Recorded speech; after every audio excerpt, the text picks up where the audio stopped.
Chapter 71. Brad POV. Watched Piper stalk off away from him, in the direction of the woods, had to let her go. She needed a minute. Was very mad at him yet again. Likely had a right to be this time. But at least he knew what he'd done. Had gone and pushed ahead with the plan to go public in the human world before she was ready for it. Hadley was right, he was pushing her to get what he wanted. Had told himself he wouldn't, but likely had never actually stopped at all. Couldn't bloody help himself, it seemed, huffed annoyed with himself, for his own stupidity and arrogance. Found both Eddie and Harry staring at him. She needs a minute. More than a minute. Eddie nodded.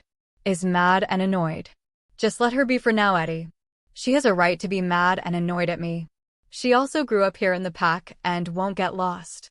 I'll alert Border Patrol to watch for her, that's all. She won't leave Bradley, Eddie frowned at him. Don't do that. Trust in her. You're right, we should all let her be. She'll come back. Brad stared at his gamma, looked at Harry. If he was standing next to Eddie, his gamma instincts were also switched on. Harry just nodded and then turned and walked away. Brad headed for his office himself to leave her be. He would busy himself with pack business till she returned to the pack house and was ready to talk to him. Just one more thing he had to apologize for, he supposed. That list was getting longer by the day. Though caused by his own arrogance.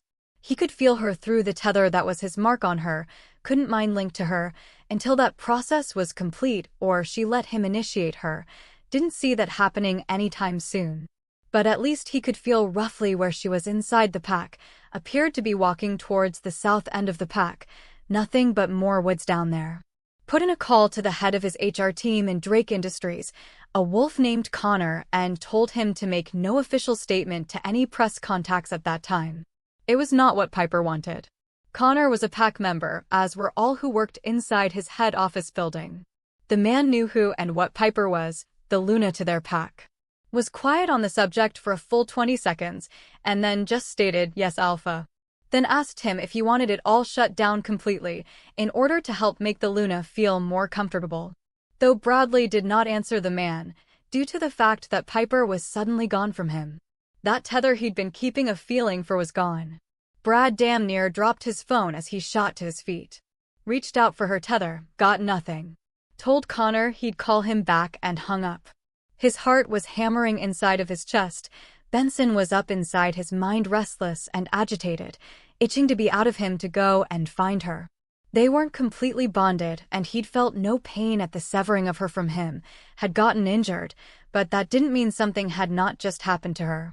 Was heading out of his office when Eddie barreled in through the door, nearly bowled him over.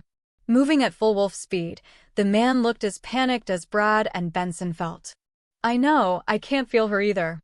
Brad told him as he turned the man around. I last felt her in the South Woods. Heard Eddie curse out loud. I could never find her in those woods. He muttered as the two of them headed outside. Brad sent out a pack-wide mind link to all his warriors to find their Luna. She was missing. Last felt in the South Woods, gave a detailed description of what she looked like, and that she would scent the same as he did. Then Benson was ripped out of him, and they were racing off through the pack into the woods. Along the path they had seen her stalk away from him, had only been gone from his sight for maybe 40 minutes. He'd not been keeping track of the time, just her meandering through the woods. Then she just bloody vanished. He knew she had still been well within the pack's borders when she'd vanished. No reports had come in from his border patrols saying she'd left the pack either, and they were all reporting every 10 minutes, since he'd felt her vanish. Benson was tracking her scent through the woods, could smell her now, so surely they would be able to find her. Found his wolf face to face with other wolves, including his own unit at times. They were all tracking his scent, which was confusing them. Benson had to stop and resent her several times, her damned scent so delicate, and with everyone else out here it was getting muddied up. It was too soft a scent, and it just ended nowhere, and again he'd have to backtrack. Could feel his wolf getting mad at not being able to find her. Tracked himself all the way back to the original starting point, and tried again. Send most other wolves from the area to help track her better, just him and his unit in the end all prowling around looking for her. Eddie was almost freaking out as much as Bradley was. He didn't like it. How could he not find her inside his own pack when he knew this was where she had last been? It didn't make any sense to him at all. Fear and dread were ebbing into him. What if something had happened to her? What if he never found her? Timber was in front of him for the dozenth time, and Brad found himself yelled at by his own gamma, came down the mind link loud and clear. That this was what it felt like inside the pack last time, when he could never find her, just running around in circles, unable to get to her, to find her. Timber was standing right before Benson, snarled at him all anger and aggression before he ran off into the woods again. They were getting nowhere at all. Still no signs of her at any border. It had been hours, and there was just bloody nothing. Even Timothy and Annabella were out here in the woods now. Both, it seemed, were very unhappy, likely thought as he did, the worst. What if someone found out what she was and took her? Was staring down at Annabella's wolf, wanted to talk to her and ask Annabella questions, but couldn't mind link to her she wasn't a pack member, Eddie. Alpha still sounded ticked off, though Brad knew it was not at him, but at the fact that he had once again lost the Luna. Izzy and Fade can connect to anyone at will, that's what Annabella said. It didn't actually dawn on him till Benson was staring at Annabella's silver wolf. Have them try to mind link to Piper, find out where she is? I'll ask, though other than me and Timber, I don't think she's connected to anyone yet. Might be difficult. She has, Fade to Annabella, and she did to me last night briefly, have her try. Brad called the actual search to a full standstill to wait it out. He had no idea if Fade or Izzy would be hindered by all the movement within the pack, so everyone was not just standing still waiting for the outcome, wherever they had been. Though he had found many of his warriors like his unit coming back to him because she scented like him to them, so they'd all ended up tracking him and Benson in the end. This was not a good thing. Might still have to lock his own mate after all. It took a solid 15 minutes before Eddie mind-linked to him, in the South Woods. Where in the bloody South Woods, Edward? He snapped, have been for hours now. Then there it was, the tether to her connected to him. They could feel her and Benson was off at full wolf speed, using their half-realized bond to track he. He saw her in the distance through the trees and relief flooded through him. She was just strolling along like nothing was wrong, stopped and stared at Benson as his wolf shot towards her, shifted them the moment he stood before her, and just crushed her into his chest, to hold her, knowing that she was safe. Could feel Benson smelling her for blood to see if she was injured in any way, got nothing. Held on to her, even though she didn't seem to understand what was going on, or why he was so worried about her. Obviously, wherever she had been all this time, she was not in any danger, and when she told him there was a cabin, he'd frowned at her. There was nothing out here in the woods. There was certainly no cabin that he knew of, never had been as far as he was aware. They had expanded the pack's borders when he was like 20, and these woods had been investigated first. There had been nothing out here. Still wasn't as far as he was aware. Couldn't help himself but tell her to ogle away at what belonged to her. He was more than happy for her to ogle him, and he did belong to her. She pretty much owned him now. He was completely naked and didn't particularly care. It was just what happened after a shift. Everyone in his pack saw everyone naked all the time. No big deal. Brad was more concerned about where she had been and why she'd been gone from him and Eddie, for that matter. Was walking in the direction she'd pointed when she pulled him up and stayed there. He saw absolutely nothing but woods around him. There was no cabin at all.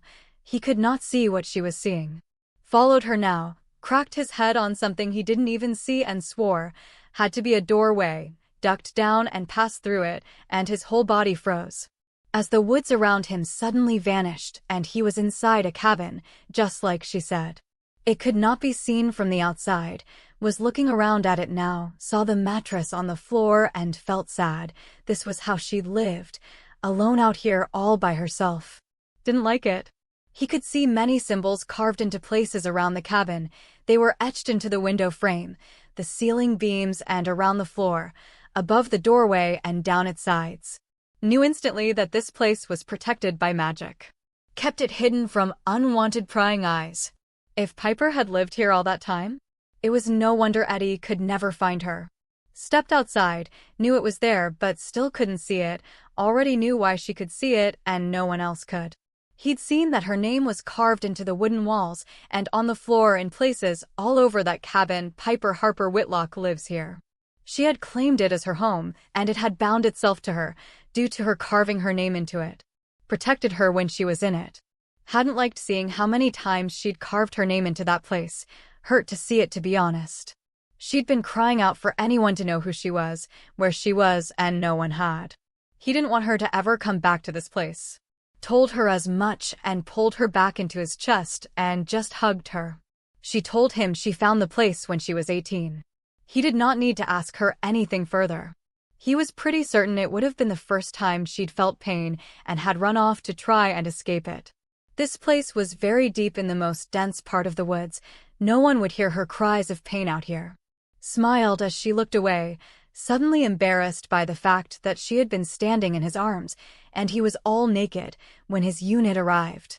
They were all shifted back and wearing pants now, kept her eyes down on the ground while he dressed. It was cute. He would never deny her his body. If she asked him to walk around naked every day, he likely would. Had her show his unit the cabin, none of them knew it was there either. Eddie appeared to be even more ticked off now. Brad knew why and understood right away. This place was the very reason Eddie had gotten so turned around inside the pack and had been unable to find his Luna. Watched him stalk around and scratch markings into the trees to indicate where it was. Bradley even knew why the man did it. In case she came here again, so they could all find her. Eddie didn't think she would stay away from here. Likely, in her anger and annoyance with Brad, it had drawn her to it. Now that he knew it was here and he thought about her stalking off into the woods, she'd pretty much walked a line from the pack house to it. Definitely drawn to the place. Bradley didn't even chastise the man. When he told her to get her but back to the pack house, he had sounded more than annoyed with their Luna but let it go. He understood the man's feelings about her being missing. It was highly likely he once again thought he was broken, where she was concerned.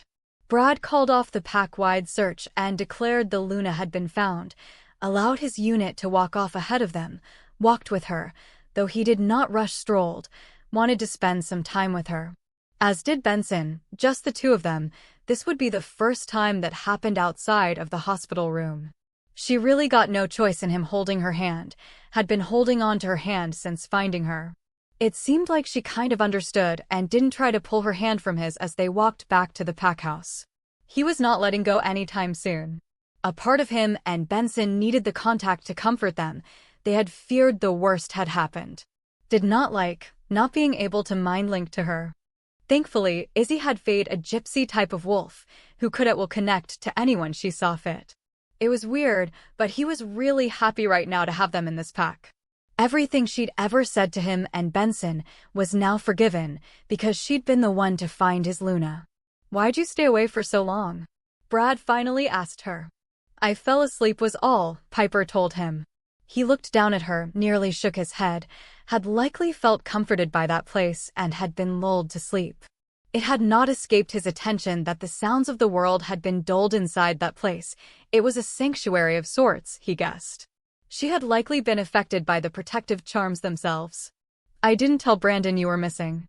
But Izzy knew. She stayed with him the whole time. He told her, didn't want her to worry about Brandon getting upset. How'd she mind link to me? Who knows, to do with being an Arctic wolf, a gypsy-type wolf, I suppose. Though it could also be to do with the three of you being a little pack of your own. Brad sighed. Piper. He stopped walking and turned to look down at her. She was not going to like this. After what just happened, I think it's a good idea to initiate you into the pack. No, you're not ready, but Benson and we thought the worst. I don't ever want to feel that again. Piper stood just looking up at him, didn't really say anything much for a long time, then said softly, "I don't want you in my head all the time, I'm not." "I understand. I will only use it if necessary. I will still come and knock on your door, or text you, or call you." He smiled at her gently, was glad she didn't outright reject the idea, seemed to be open to it and ready to accept it. "I will need to talk to Brandon and Izzy." "All right, I can initiate you all together, though Izzy may refuse." According to what Annabella said, it was likely. Saw Piper nod her head, really wanted to lean down and kiss the woman right now, but didn't. Couldn't push his wants and needs on her any more than he already had. Needed to let her breathe and give her space. That is what she wanted. He was going to have to deal with it. Though it was lucky for her that she was already marked by Benson, or it was likely he would have sunk his fangs into her the minute he had found her himself. Benson would not have been able to stop him, any more than he had been able to his own wolf. "How long did you search for me?" Piper asked quietly. "Hours." Brad shook his head. "I've been in the South Woods with Eddie the whole time. Both of us just constantly getting turned around and confused. The warriors and my whole unit kept tracking back to me, as did Annabella and Timothy." "Because I smell like you now?" "Yes to them." Brad nodded. "You smell very sweet to me." Smiled down at her. "Might have to low jack you yet," he stated playfully. Heard her actually laugh softly and smiled right down at her. Loved hearing that sound. "I'm serious," he told her though. Watched Piper shake her head. "Not going to happen." "I'll attach it while you're sleeping one night," he teased her. An ankle bracelet like a criminal. Brad chuckled himself. He felt her hit him, right in the arm. Stop it, but still laughed. He liked that he had made her laugh. It was a really good feeling. Even Benson was happy right this minute. He thought mischievously, "I could tether you to me," and a playful growl erupted from his wolf at the thought. They were probably pushing their luck a little bit. Saw her turn those gorgeous honey brown eyes up at him as they walked, and they were more golden brown when the sun hit them through the tree canopy. "So very pretty," he thought. "And you think you could catch me, to get that on me, do you?" "Yes," Brad laughed softly. "Think Benson, and I could run you down in a short sprint, though clearly not going to win in a full-on chase long distance. But, and off the mark sprint, we're pretty confident." "Interesting that you think that. You don't know anything about Harper." "I don't," he nodded in acknowledgement. "Why don't we take this little walk as a chance for you to tell me and Benson all about her?" Watched her think about it, and saw that flicker of white seemed to go on a fair bit as she talked to her wolf about this idea. Then she shook her head. "No, Harper states this is your punishment, you and your wolves, for not telling us about that alpha duel you could have ended up in. Harper is still mad at you both for that." "Fair enough." Brad nodded, though he and Benson were both disappointed to hear this. They wanted to know about Harper, what she was like, not just what she looked like, but her temperament as well. What she had been like when in wolf form. Though Benson more so on what she looks like, being that she was his mate. Though he and Harper once bonded would be able to talk to each other all the time, and be able to mate in human form. Brad still knew that Benson wanted to see her in wolf form. Benson couldn't recall her, neither could Brad for that matter. No one could, it seemed. It saddened them both. They strolled along through the woods all the way, until the pack house came into view, and then they stepped out of the forest and into view of other pack members. There were a lot out and about, and he wondered if they were all just wanting to see for themselves that their Luna was all right and safe. Many nodded and greeted them both. It made him smile to hear so many of them state Alpha Luna in greeting. He really did like it. They were also seeing them for the first time holding hands, and she didn't yank her hand away from him when they came into contact with other members. Piper didn't say much though, simply looked at them and nodded her head ever so slightly in return. Likely still not all that comfortable with the term Luna, though he hoped she would do soon. He liked hearing it a lot. Chapter 72. Piper POV. Izzy hugged her so very tightly when Brad opened the Luna suite door and stepped aside for her to go past him. Then he stepped out and closed the door. "Don't ever do that again." Izzy mind-linked to her. "I'm sorry, I just fell asleep is all." "Eddie told me already, so witches are real too?" "Yes." Piper nodded. Stepped away from her and looked at Brandon. He was over by the window. "Mum, you missed it. So many wolves running all over the place." "I'm sorry, I missed it," she murmured. "It must have been a sight to see." He ran right over to her. He was smiling up at her. Something was going on for sure, but and as he said, "I had to stay here. Too many wolves out there. Probably a good thing." Piper nodded, and it probably was. She didn't know how Aspen would have dealt with it. Though his wolf was handling eating in the dining room and had been fine with Annabella and all of Brad's family yesterday, was likely adjusting to the pack. "Where were you?" he asked up at her. "I went for a walk was all." Had a nap in the woods. He was frowning up at her now. It's too early for a nap. Guess it wasn't. Maybe I'm still not fully recovered. She told him gently, I need you two to sit. There is something we need to discuss. I bet. It was Izzy and she sounded a bit annoyed, Piper realized. Let it go. The woman only got her wolf yesterday and was already having to mind link to people at the Alpha's or Eddie's request. Probably didn't like it. The pair of them sat down and looked at her. Bradley has asked, due to today's event. That's what she decided to call it, because she'd not even known she was missing. How could she that we all need to be initiated into the pack? What's that mean? Brandon asked her. He'd heard Brad say it before, and she'd gotten angry with the man about it. She saw Izzy frown deeply and knew why. Her wolf Fade would not like it, or at least that's what Annabella had said about it. Though Piper did know Edward would want her to be a part of the pack, she wondered if he'd have more luck talking her into it. It did not look like her wolf was open to the idea, obviously knew what it meant. Brandon, it means you'll officially be a part of your father's pack, she answered him. He stared at her for almost a full minute before speaking. Live here? He asked. I guess so. Piper nodded. Do you want that? Do you? He asked right back, still frowning at her. That's still in the air. But if you want to be here, she told him. No. What do you want, Mum? He stated, you said you'd never come back. It's not good for you and Harper here. You got sick here. We did get sick here. Piper admitted. Might be different now. She didn't want him to know all the ugly truth of why she'd gotten sick. What made you sick? He asked. Piper could not answer that question, not without him having a million more questions, and it could ruin the bond he now had with Brad as well. Several things, though it does seem most of those things are gone now. He was quiet for a very long time. She could see he was actually talking with Aspen.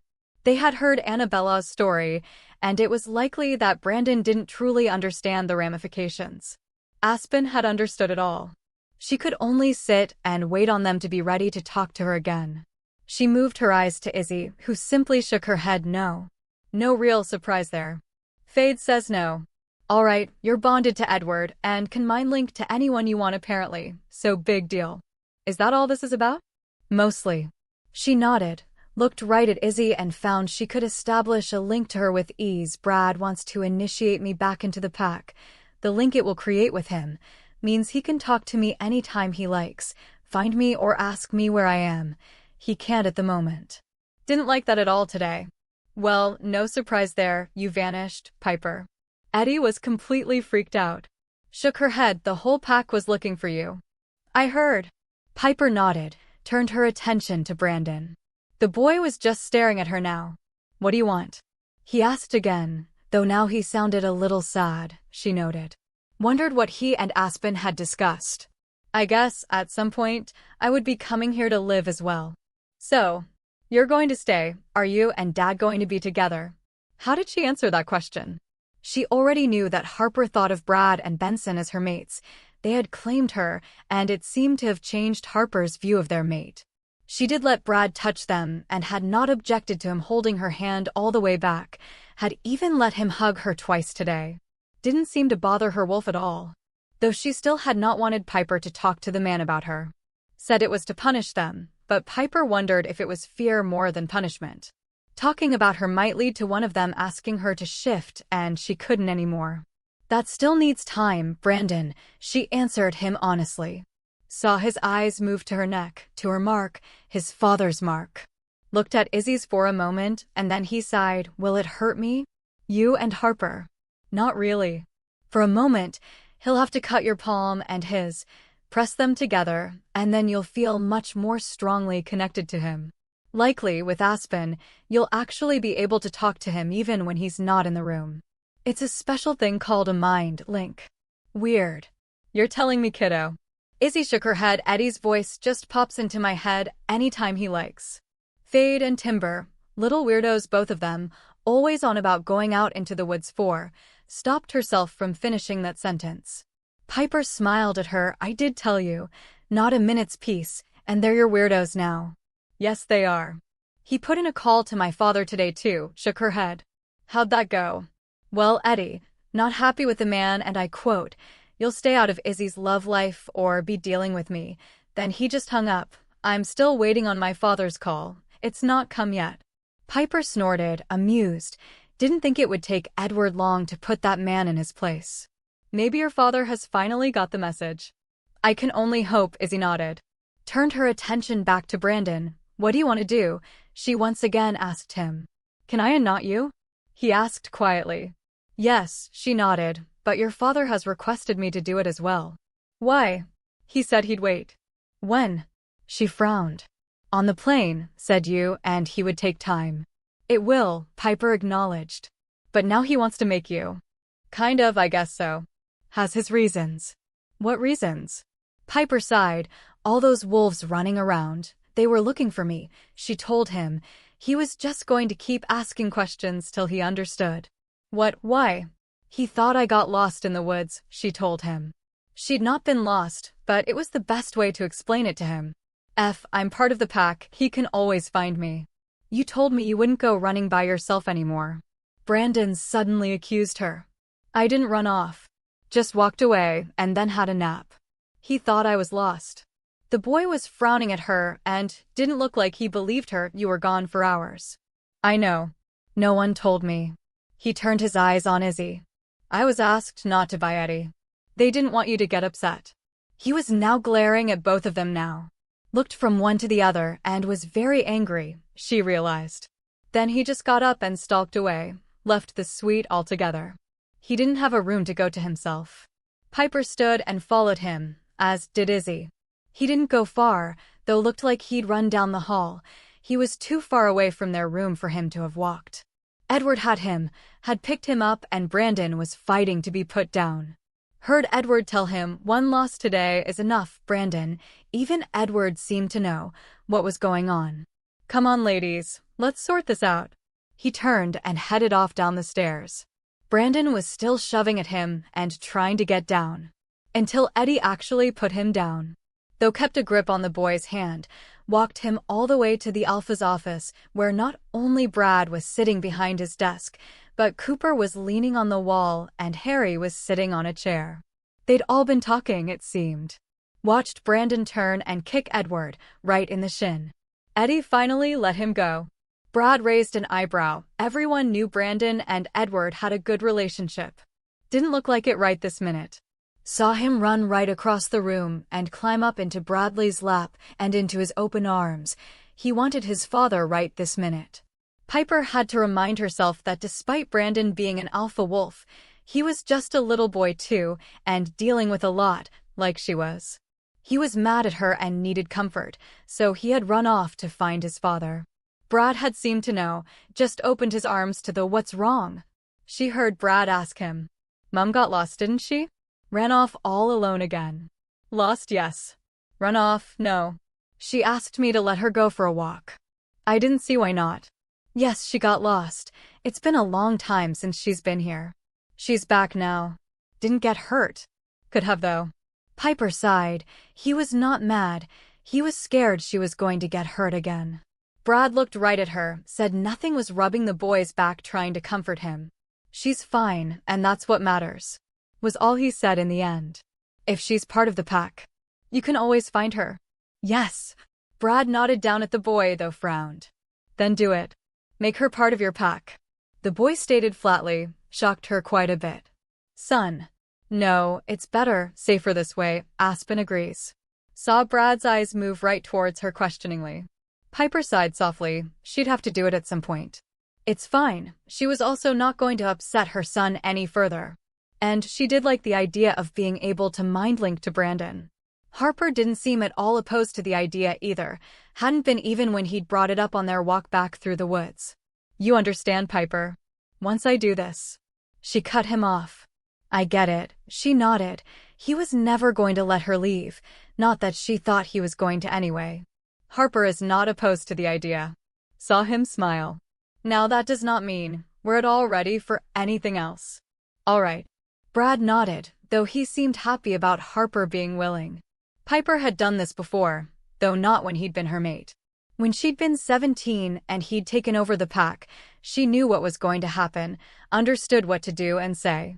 held her palm out to him, saw him stand and put Brandon in his chair, then reached for the pack ceremonial blade that was on his desk resting on a stand. Looked to her to always sit there. Saw Brandon's eyes go wide. It was not a little blade.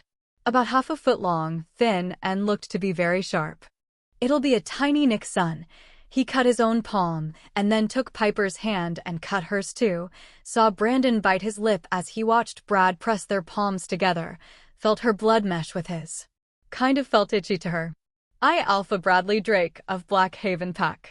Accept you, Piper Whitlock, into my pack as my mate and Luna.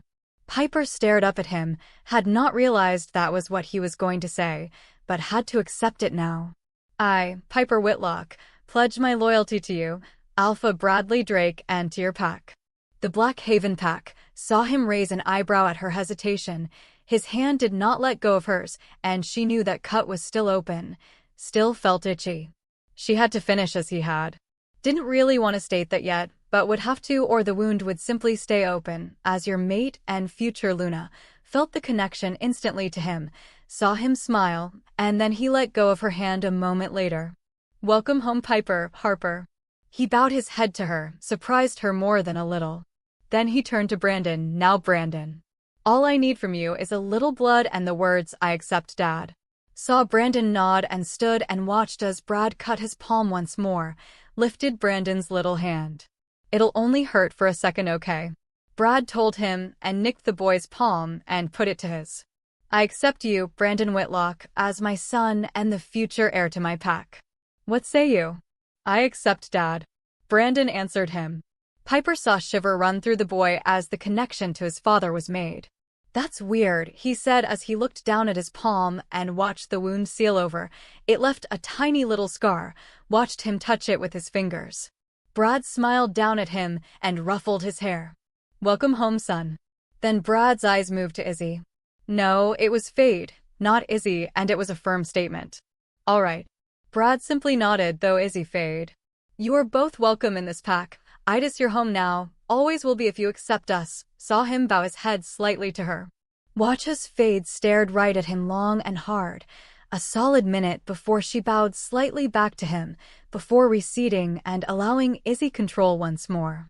Seems she was accepting of this being her home. Shall we have lunch? Brad smiled as he wiped the blade on a black cloth and put it back. I'm hungry.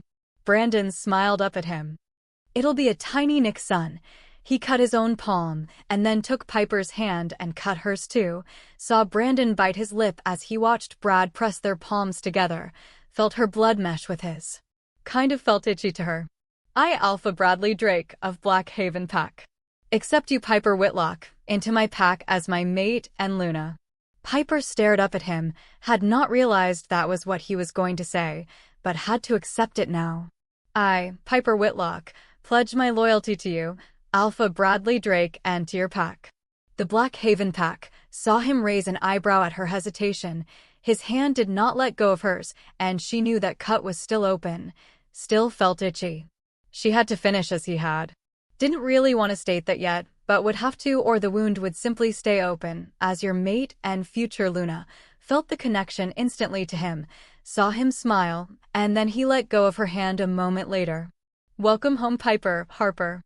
He bowed his head to her, surprised her more than a little. Then he turned to Brandon. Now, Brandon. All I need from you is a little blood and the words, I accept, Dad. Saw Brandon nod and stood and watched as Brad cut his palm once more, lifted Brandon's little hand. It'll only hurt for a second, okay? Brad told him and nicked the boy's palm and put it to his. I accept you, Brandon Whitlock, as my son and the future heir to my pack. What say you? I accept, Dad. Brandon answered him. Piper saw a shiver run through the boy as the connection to his father was made. That's weird, he said as he looked down at his palm and watched the wound seal over. It left a tiny little scar, watched him touch it with his fingers. Brad smiled down at him and ruffled his hair. Welcome home, son. Then Brad's eyes moved to Izzy. No, it was Fade, not Izzy, and it was a firm statement.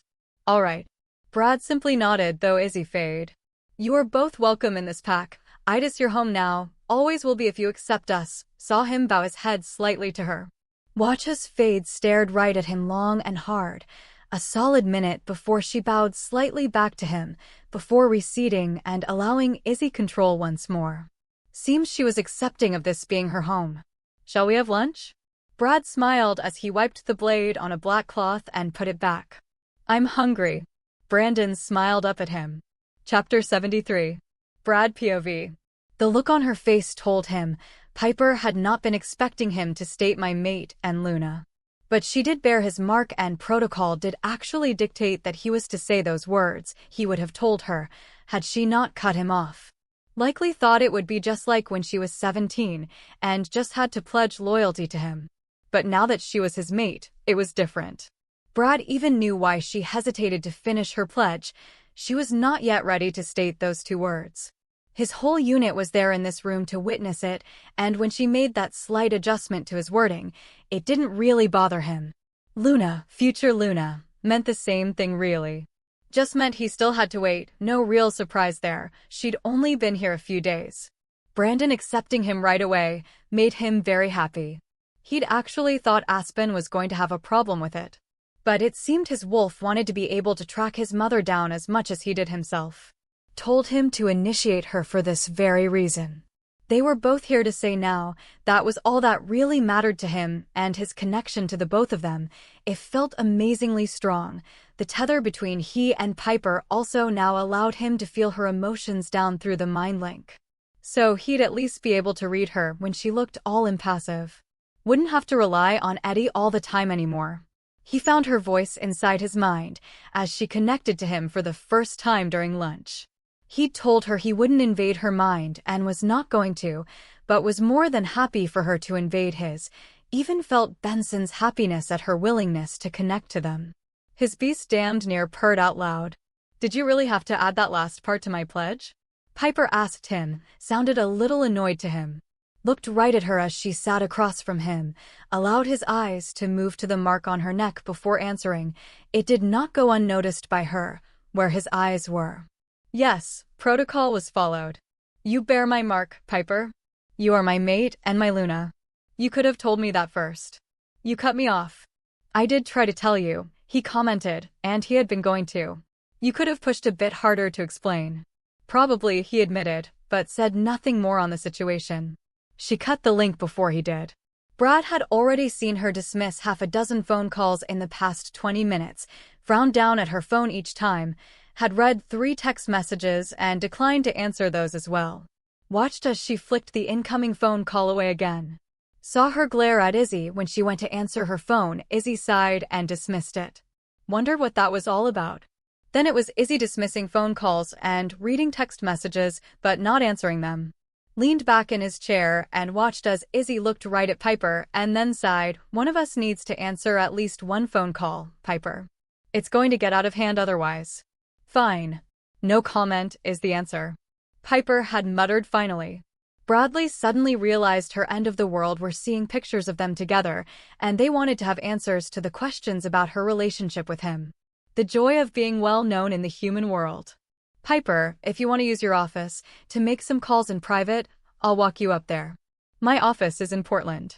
She told him flatly. Brad sighed. Your office inside the pack, I mean. Would you like to see it? He offered. You could use it as a base until the store here in Helena is built. She was looking right at him now. Huffed annoyance. This was what had made her walk off this morning. Waved his unit away, was pushing her too hard, would let it go. All right, I'm pushing you. Why don't I take a step back? I have not yet shown you or Brandon around.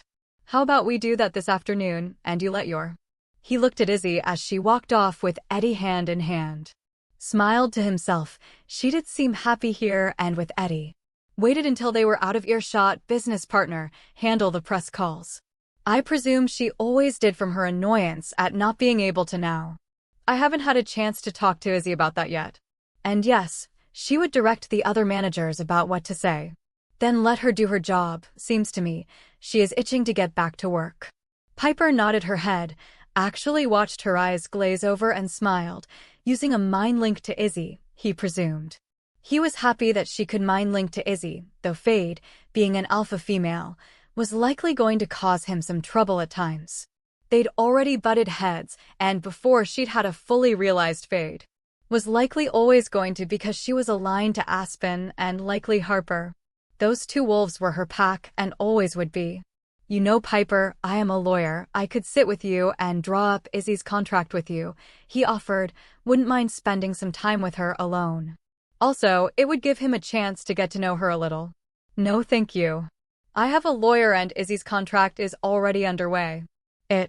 She sighed. Excuse me, I need to make a phone call. Watched her get up and walk away from the table to use her phone to do just that. Called her lawyer and organized for those contracts to be couriered here, to make sure the title was right and the store was the one to be built, here in Helena. Then she turned and looked right at him, a frown on her face, before asking him the address of his head office. That made him smile. He told her without hesitation, smiled down at Brandon and murmured, I think you and your mom will be moving here permanently soon. I know, he said simply. Discussed it already, have we? Brad was curious. 9 out of 10 times the boy knew before he did. Piper was very big on telling him everything, it seemed. Saw his boy turn his hand over and look at the tiny scar. That's what this means. Brad smiled. He liked that Piper was honest with the boy. She sat back down after her phone call ended. I know a really good architect if you need one. To design the store. No thank you. I have a designer and an architect. They're a little husband and wife company in Portland. Well, were little when I first hired them, she smiled to herself. They've designed and remodeled all my stores. You do recall I'm also in construction. I know the best people, Piper. I like my people. Leave it alone. I will build my store, how I want, with who I want. Stay out of my business. Brad blinked at her comment, wanted to object instantly, but reminded himself she was used to doing everything on her own, all the time. Though he would much prefer she would do business with his preferred contacts and allied packs, he wasn't going to push it. Are they human? Brad asked instead. Yes. Piper, I would prefer. She cut him clean off. I don't care what you prefer, where my business is concerned. I have been using my people for years without any issues. Gloria and Daniel know what I like. Leave it alone. Watched as she stood up but was still looking at him. I have done this 4 times already, and I trust my people. I will use my people and build my way. Or I won't build at all and just go back to Portland to work. She was glaring at him, challenging him. Build here, Piper. I was simply trying to offer a suggestion. No, you weren't. You were trying to take control, and I will not be allowing that. It's my business, not yours. Built it on my own and will run it as I please, not as you want. Brad sighed. He had not been trying to tick her off, but that business of hers was a touchy subject, he realized. All right, can I have a heads up on when your humans get here? Their names are Gloria and Daniel. Please be respectful and use them. She looked to Brandon. You ready to go? Brandon nodded. Bradley stood. Am I allowed to show you around? He muttered. Seemed like she was on a mission to do everything herself. Was not going to let him do anything for her. You did offer. Piper nodded. Just stay out of my business, please. Izzy and I can do everything without your help. All right, he nodded. Brad didn't like it, but was going to have to deal with it, he guessed. For now anyway. Surely at some point she would let him help. Brad walked them both around the pack house, showed Brandon the gaming rooms, the movie theater. Though he'd seen that last night, Brad wasn't actually sure just how much of it. Definitely the candy bar. Walked them into the library. It was pretty much the same, only had new floors and windows. Showed Brandon all the new computers to use. Everything in the actual library was Wolfton related, but the computers were all access to the human world. Walked them through the gym. Watched Piper look at the treadmills. They were different to the ones she had in her home. She even turned one on and looked at it. He couldn't tell if she was happy with them or not. They were only a few years old. In perfecting working order. Showed them the indoor swimming pools, one for training and one for playing, had lots of pool playable equipment, and 2 water slides for the kids to have fun. Strolled out the back of the pack house and to the outdoor sporting area. There were 4 tennis courts, 2 volleyball courts, and a large oval for football and soccer to be played on. Told Brandon that this was where most of the annual week of challenges that he held for his pack to have fun with were held. that the pack itself would split up into groups, and they had fun pitting themselves against each other in all manner of fun games and sports. Brad could see that Brandon was interested in that, asked right away if he was old enough to participate. He was. That made Brandon happy too. Showed them around the town center, and then the school he would be attending though. He didn't say that out loud, but did mention that both human and wolfen classes were attended.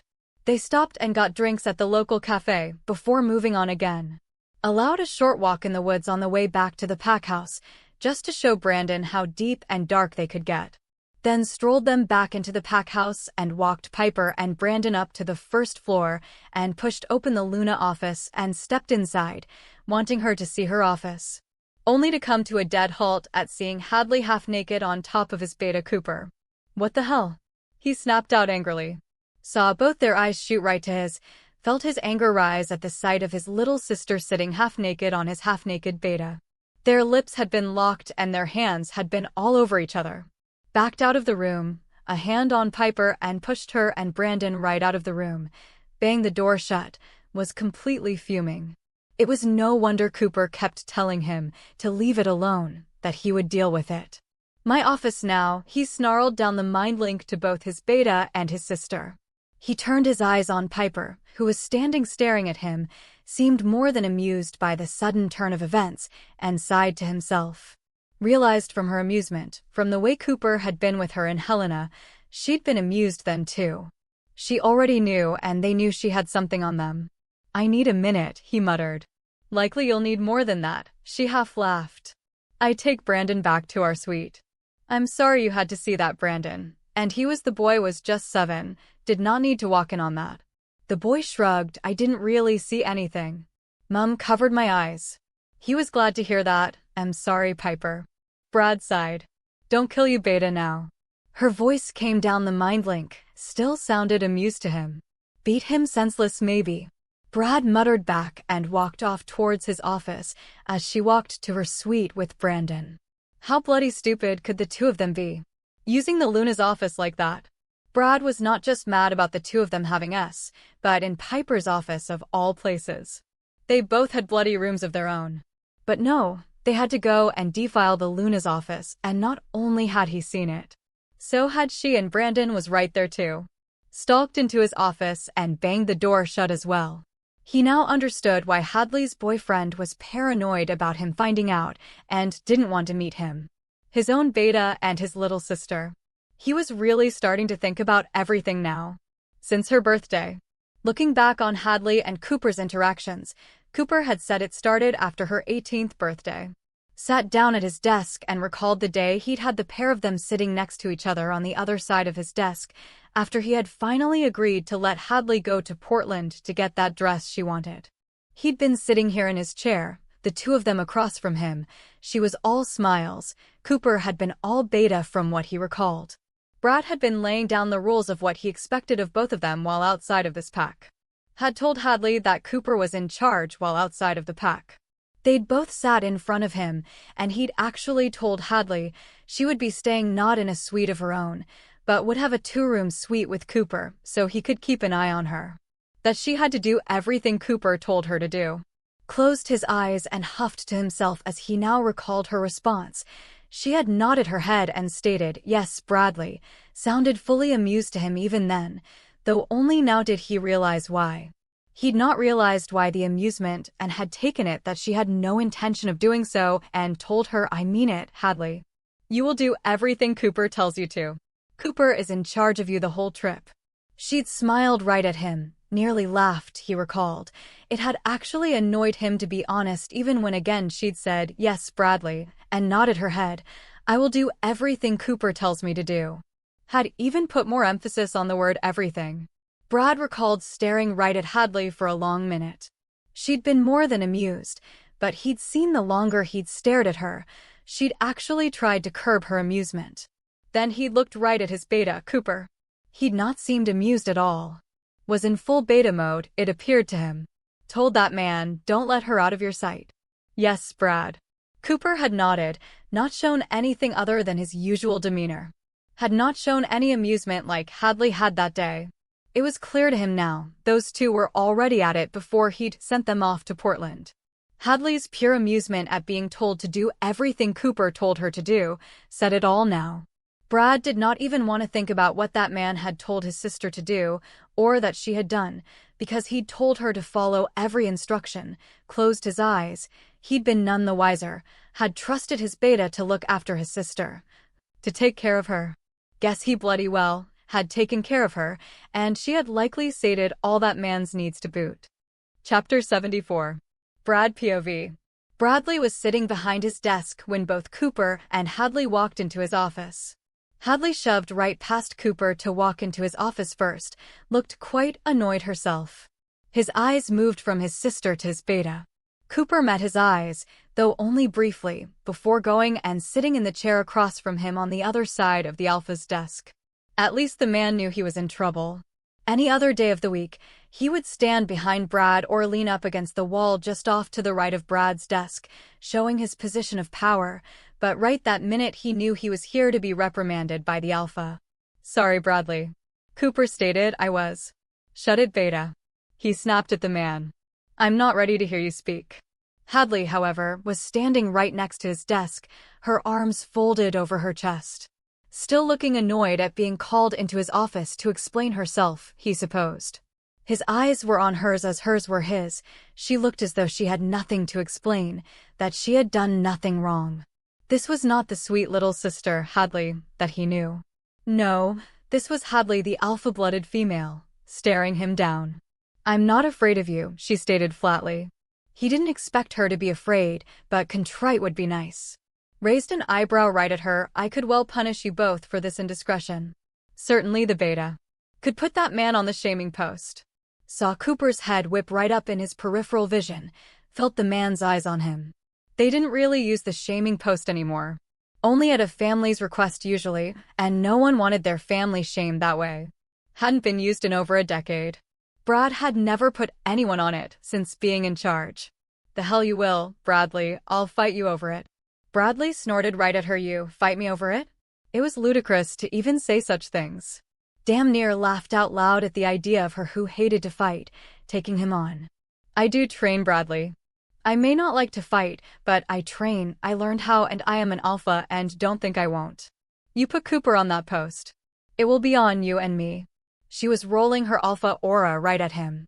Felt Benson's snarl inside his mind, his own sister challenging him. Ignored the challenge and got to the point of this meeting. "So what the hell do you think you're doing with the beta? He's not your mate." Brad snapped. "So what if he's not? I can sleep with whoever I want to." Hadley shot right at him. "And so you just decided to pick the Pax beta?" "Yes," she stated, sounding annoyed. "I'm alpha-blooded, as are you. I have needs. I need someone who can sate those needs. A beta is perfect for that." I waved a hand in Cooper's direction. "He's got stamina in spades." "Don't you talk like that, Hadley," Bradley grated out. He did not need nor want those images in his head right this moment. He also didn't want to hear her talk like that. "Why? It's the truth. I'm not different to you and your needs as an alpha wolf. You should bloody well wait for your mate, Hadley. Alpha females should all wait for their mates." He shot right at her. "Are you fucking kidding me?"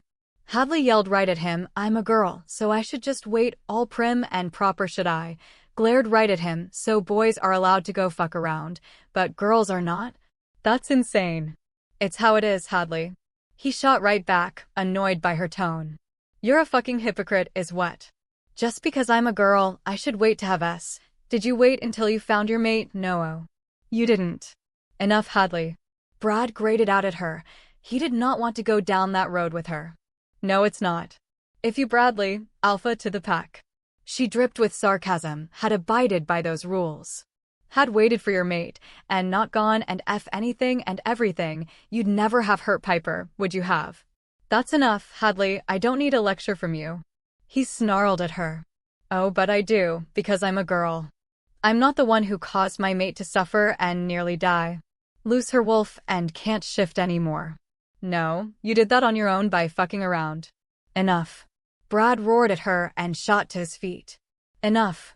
Hadley yelled right back. "It's bullshit, you alpha males, you're all arrogant and want your mates to be virgins, waiting on you to come along, but do you wait for your mates? No, you don't. You all got to go out and F any she-wolf that'll open their legs for you. None of you care about defiling another's mate. You're all a bunch of fucking hypocrites. Saw his office door open and his father burst into the room. What the hell is going on? I can feel the two of you raging against each other. He was seething at being spoken to like this. She had no damned right to come into his office and yell at him. He was the alpha, not her. Saw Hadley turn to their father, but her finger was pointed at him still. Your son is a hypocrite. He can go and F anything he wanted to. But I can't. I have the same alpha needs and urges as all you alpha men. And I will bloody well sate them when I want to, where and with whoever I so blood choose. Then she walked around his desk and over to Cooper, grabbed that man by his shirt and kissed him right there in front of both him and his father. Noted Cooper's hands stayed off of her. Turned and looked right at him as she stepped away from Cooper. If I want to F the Pax Beta, I will. At least I'm not hurting anyone doing it, unlike you did, fucking around on your mate. He was up and over the desk, had had enough of her accusations. She bloody well knew he'd had no idea about Piper being his mate, and just kept throwing it in his face, like he'd done it on purpose. Both he and Benson were furious at her words, her insults. They knew how much pain he'd caused Piper and Harper. They'd had no control over the situation. Both he and Benson were ready to rip into her. Both his and her alpha blood were boiling over at this point. He found his father and Cooper shooting forward to grab onto him, to stop him from attacking his own sister. They were shoving him backwards, flooding him with both their auras to keep him and his wolf back off the girl. Can't handle the truth, I see. Hadley snarled right at him. You want to fight, Hadley? Brad snarled right back at her. You want to take me on? Then challenge me. He roared at her. Saw Hadley frown right at him as though she'd not even thought that was coming. What the hell else did she think was going to happen, screaming at him like that, rolling her aura at him like that, and tossing Piper and Harper's pain at him like it was all his fault, like he'd done it on purpose when he had not. Enough. The pair of you. Their father yelled, all his alpha wolf on the surface, his aura rolling out into the room in full force. Get out, Hadley. He yelled at his own daughter, go to your mother now. Watched as he was being held back, as Hadley stalked out of the office and banged the door shut behind her. Where had the sweet little sister of his gone? When had she turned into this foul-mouthed alpha female? Who was now willing to defy everything? Calm down, Bradley's son. She's just ticked off, ticked off. He snarled, she doesn't know what ticked off is. Get off me. He yelled at them. Not till you're calmer, son. Bradley's eyes moved to Cooper's, his trusted beta, his closest friend, a man he'd grown up with, didn't even know if he knew that man anymore. Leave it, son. Lily knew about it, the whole time. Saw Cooper's eyes widen quite a bit in shock himself at this news. Lily is okay with it. So am I for that matter. What? How can you be? Bradley gasped, completely shocked himself now by his father's words. He was okay with it, as was Lily, the girl's mother. They're likely mates, just have not come across each other on a full moon yet. You know Hadley's birthday came 4 days after the full moon. Then you and Cooper were out of the country for the last one. Just wait it out. Let me go. Brad muttered, frowning at his other. Both Cooper and his father released him slowly, seemed more than a little bit reluctant to him, turned his eyes on Cooper. How the hell did this even start, Cooper? I want an answer. It was unlikely the man was going to want to talk about it, especially to him. But if he didn't, he was going to order it out of him if he didn't. The man was literally twice her age, and yes, Bradley is well aware that mates could have massive age gaps. Understood age didn't matter in the Wolfen world, that you could be 200 years old and find your mate to be just turned 18. A mate was a mate, but as far as he knew, they were not mates at this point. So the man should have known better, should have said no and turned her away. Heard Cooper sigh heavily and then go and sit down.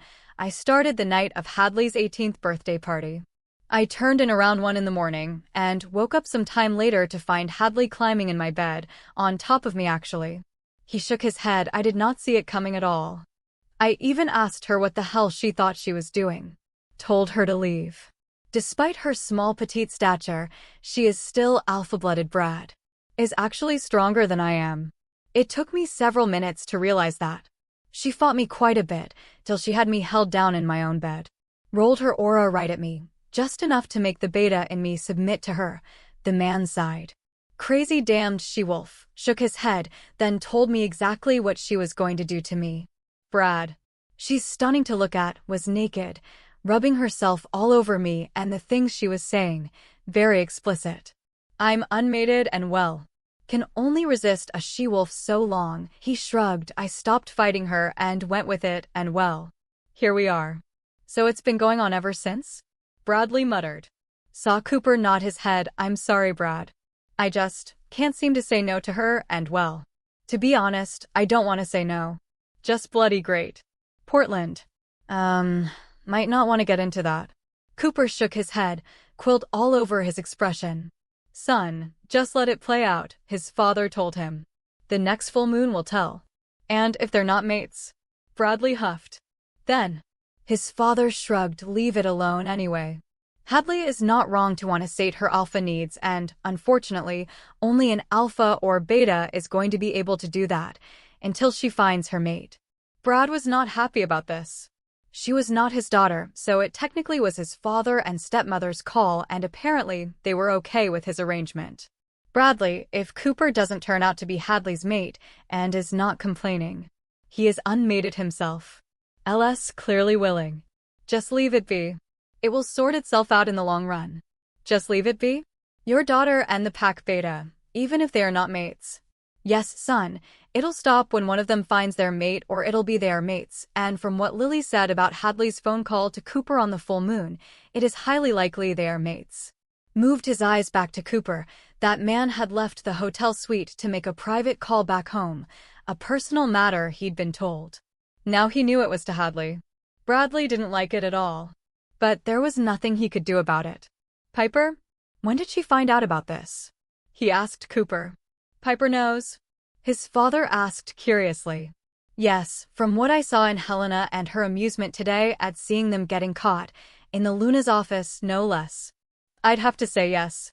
They were both now looking at Cooper. He sighed. The first night she spent in the Luna's suite, she saw Hadley coming out of my room. That's when you got her food?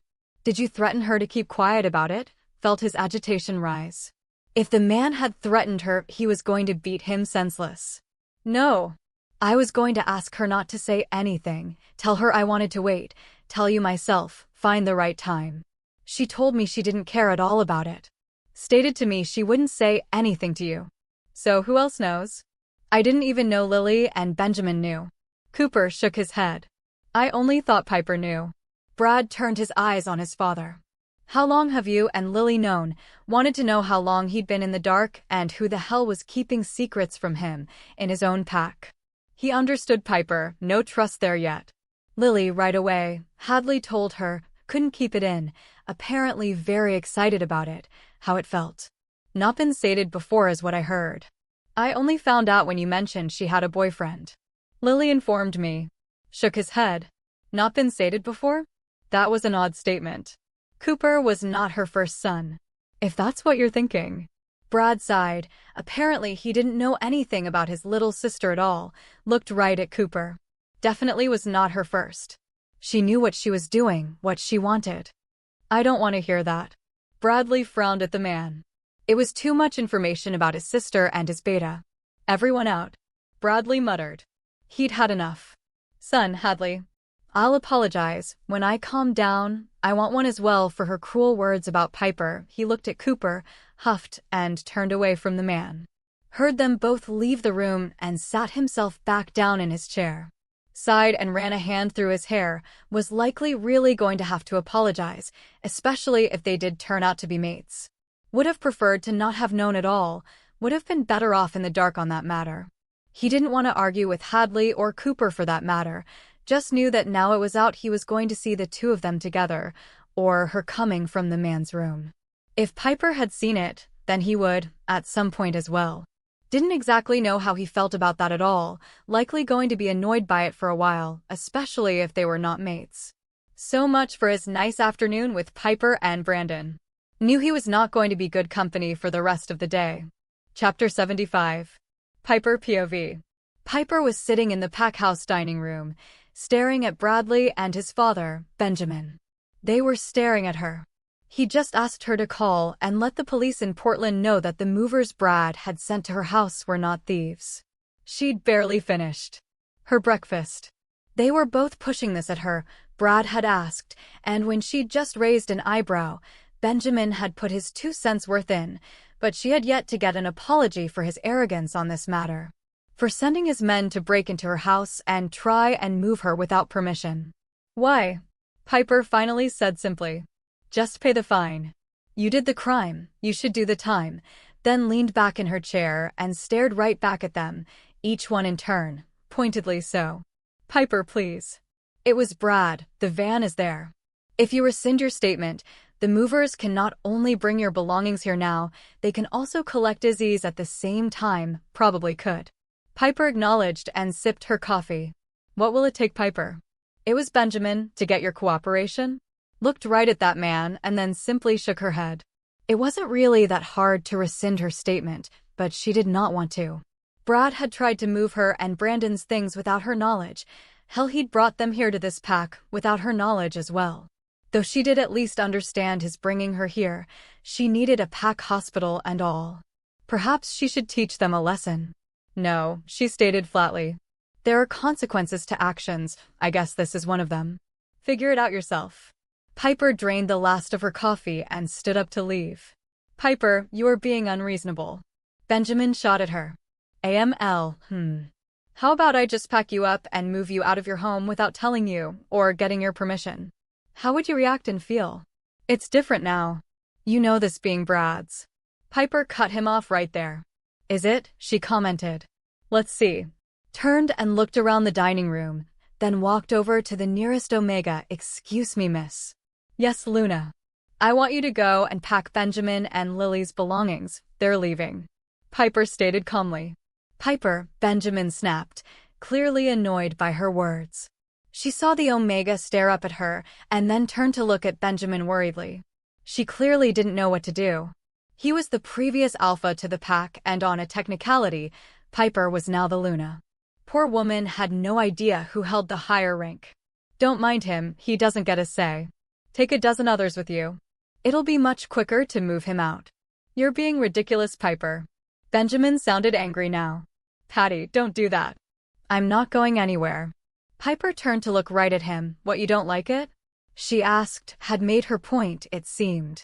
Brad was frowning at her now, with narrowed eyes. He was thinking, she thought, but he said nothing at all, just sat and stayed out of it. Probably didn't exactly know what to make of it. So Benjamin, it's all right for me to be up and moved without my permission, but not you. I see where someone gets their arrogance from. It's hypocritical, Hadley stated from her place at the table. They're both hypocrites, Piper. Don't agree to rescind your order. Put them alphas in their places. Hadley, enough. Benjamin snapped at her. Found the Omega touching her arm gently. It's fine. I was just making a point. Sorry you were caught in the middle. Saw the woman nod her head and pretty much flee the room.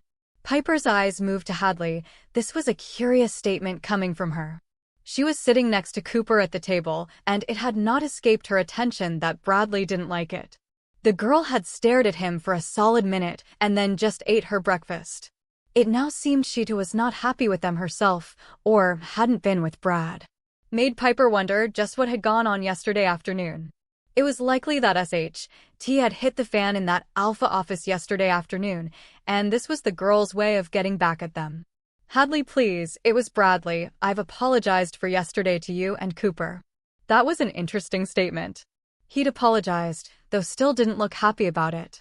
It seemed the girl and Cooper were going to be allowed to continue their relationship, out in the open. So, you had no right to even try and intervene. I'm not a child, I am 18 and I am not your child. Hadley stood up, looked right at Piper. Don't bow to them, they'll expect it every time they want something, if you do. Then she turned and walked away from the table. Piper was not going to bow down to either of them, did not have to. Benjamin was not her alpha, and not to Brad either. She was marked by him, so should be seen as his equal, not subservient, and he had not yet to apologize for the error of his own ways, his arrogance in thinking he could do as he pleased with her because he was the alpha. The man had no idea about her nature. It appeared the man still believed he was in the right trying to move her and Brandon here, because he thought as the alpha, to the pack his word was law. Well, not to a rogue it wasn't, though she was no longer that. Not since he'd initiated her into the pack yesterday. Found Brad's eyes on her once more. Piper, please, it would be appreciated if you could call. It would, she nodded, but I'm not going to. You should not have done what you did. Had no right, in fact. Then she turned and walked away, did know she was going to have to send for her belongings at some point, half smiled to herself as she walked away. Perhaps she would just organize that herself and leave his van right there in the impound lot, might just put him squarely in his place. Show him she would be doing things her way on her terms. It was likely going to tick him off, she thought. Sat in her suite, going through her emails. Izzy, she knew, had already contacted all her stores and told the store managers. The official word was no comment on her relationship with Bradley Drake. Izzy could say whatever she liked about herself and Edward, and she could confirm that there was going to be a goddess gown store opening up in Helena. The two of them had been working from her suite all morning now.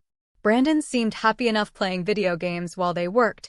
He was going to have to be enrolled into the school and start attending classes soon. Likely next week. Brad had not as yet brought it up, and neither had she. It was Thursday, and she saw no need to rush that, had only been here 4 days. Brandon also didn't seem to mind not going. She also wanted him to be settled a bit more into the pack, adjust first, keep Aspen happy and calm. Wolf in school might stress him out a bit. And they did not need that. The learning here inside the pack school would also be different from his school back in Portland, as would be the hours. Here in the pack school hours were 9 to 3, instead of 8:30 to 3:30. He was going to like that, an hour and a half less of school every day. Brandon would also be able to walk to school, instead of catching the bus to and from. It was only a short 15 or 20-minute walk. Though it was likely that, being the alpha's son, he was going to be driven to school every day or until he made friends that walked. She herself had walked every day, trudged in the snow or in the heat of summer, had to walk, rain, snow or shine. It wasn't really that far a walk from the pack house. There was no need to be driven, but she was certain that he would be. A lot of the ranked members' children had been driven to and from school when she had lived here. Piper, it was Brad via the mind link, she sighed. He'd told her he wouldn't use it. Would still knock on her door to talk to her or text or call her on her phone. Lasted all of a day.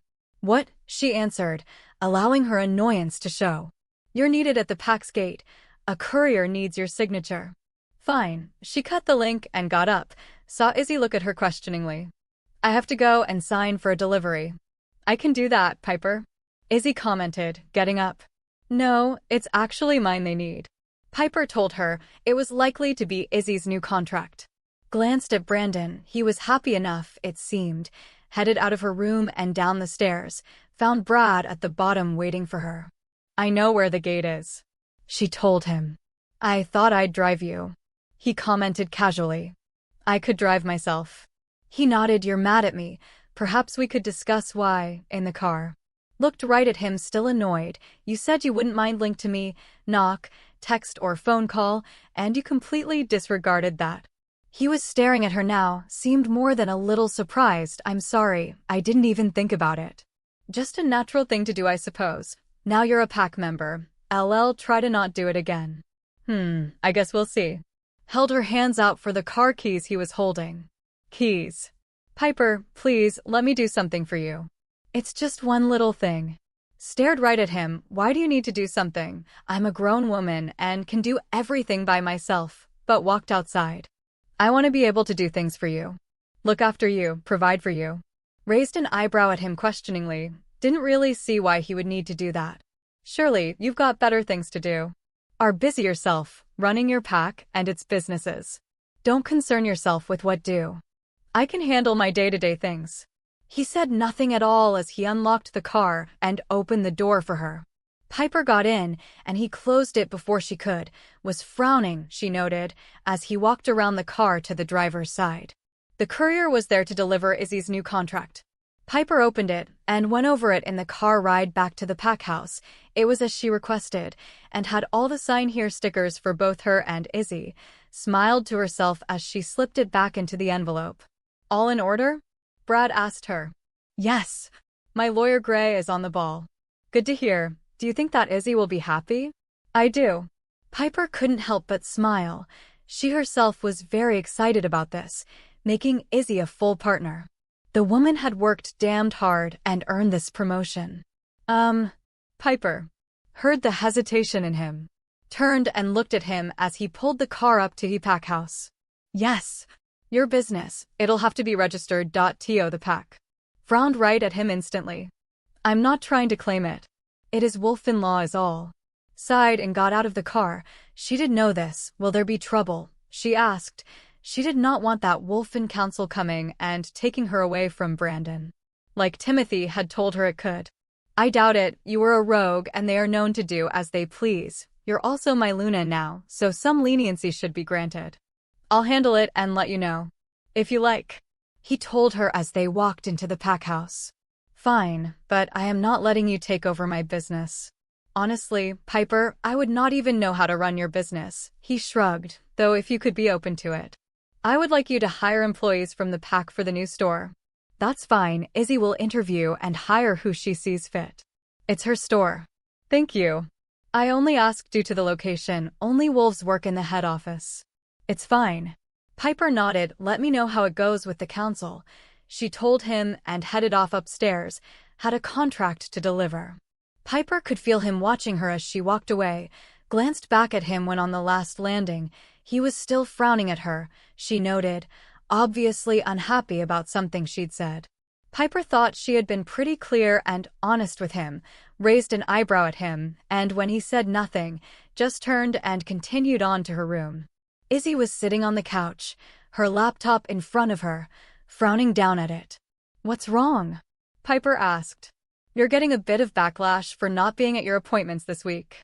To be expected, Izzy, she nodded.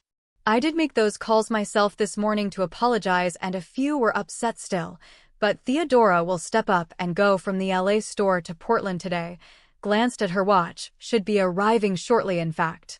Be there to cover my appointment for fittings and adjustments. I know. Izzy nodded. The new customers are not so happy. You've had to cancel their appointments and book them in with Vera instead. We're expecting you. Again, that was something else she knew was going to happen. Wait for the Sydney store to open, Izzy. I'm not there and should be. She half-sighed that was going to be even worse. We can't go over for the opening? Izzy looked up at her with a frown. It's unlikely Brad will allow it. She huffed a little more than annoyed herself about that one. She did not believe he would allow her half-marked or fully marked at that to go halfway around the world to attend a business opening for a 3-month period. I could talk to him, I suppose, but Izzy, I would not get your hopes up. Eddie probably won't like it either, she huffed. He still just does whatever Brad tells him to. Yes, and he will continue to do so. That is expected here, Izzy. Everyone around here will do what Brad tells them to. Let it go. I have your new contract for you to sign. Waved it at the woman with a smile. A store of your own. Saw Izzy smile. Thank you for this, Piper. You earned it, Izzy. You worked for me and my company so long and hard, always diligent. I could not have built my company without you. Handed the envelope over to her. Now you're stuck with me forever. She half laughed. Saw Izzy laugh. I was never going anywhere anyway. Piper sat herself on the arm of the lounge and waited for her to read her contract.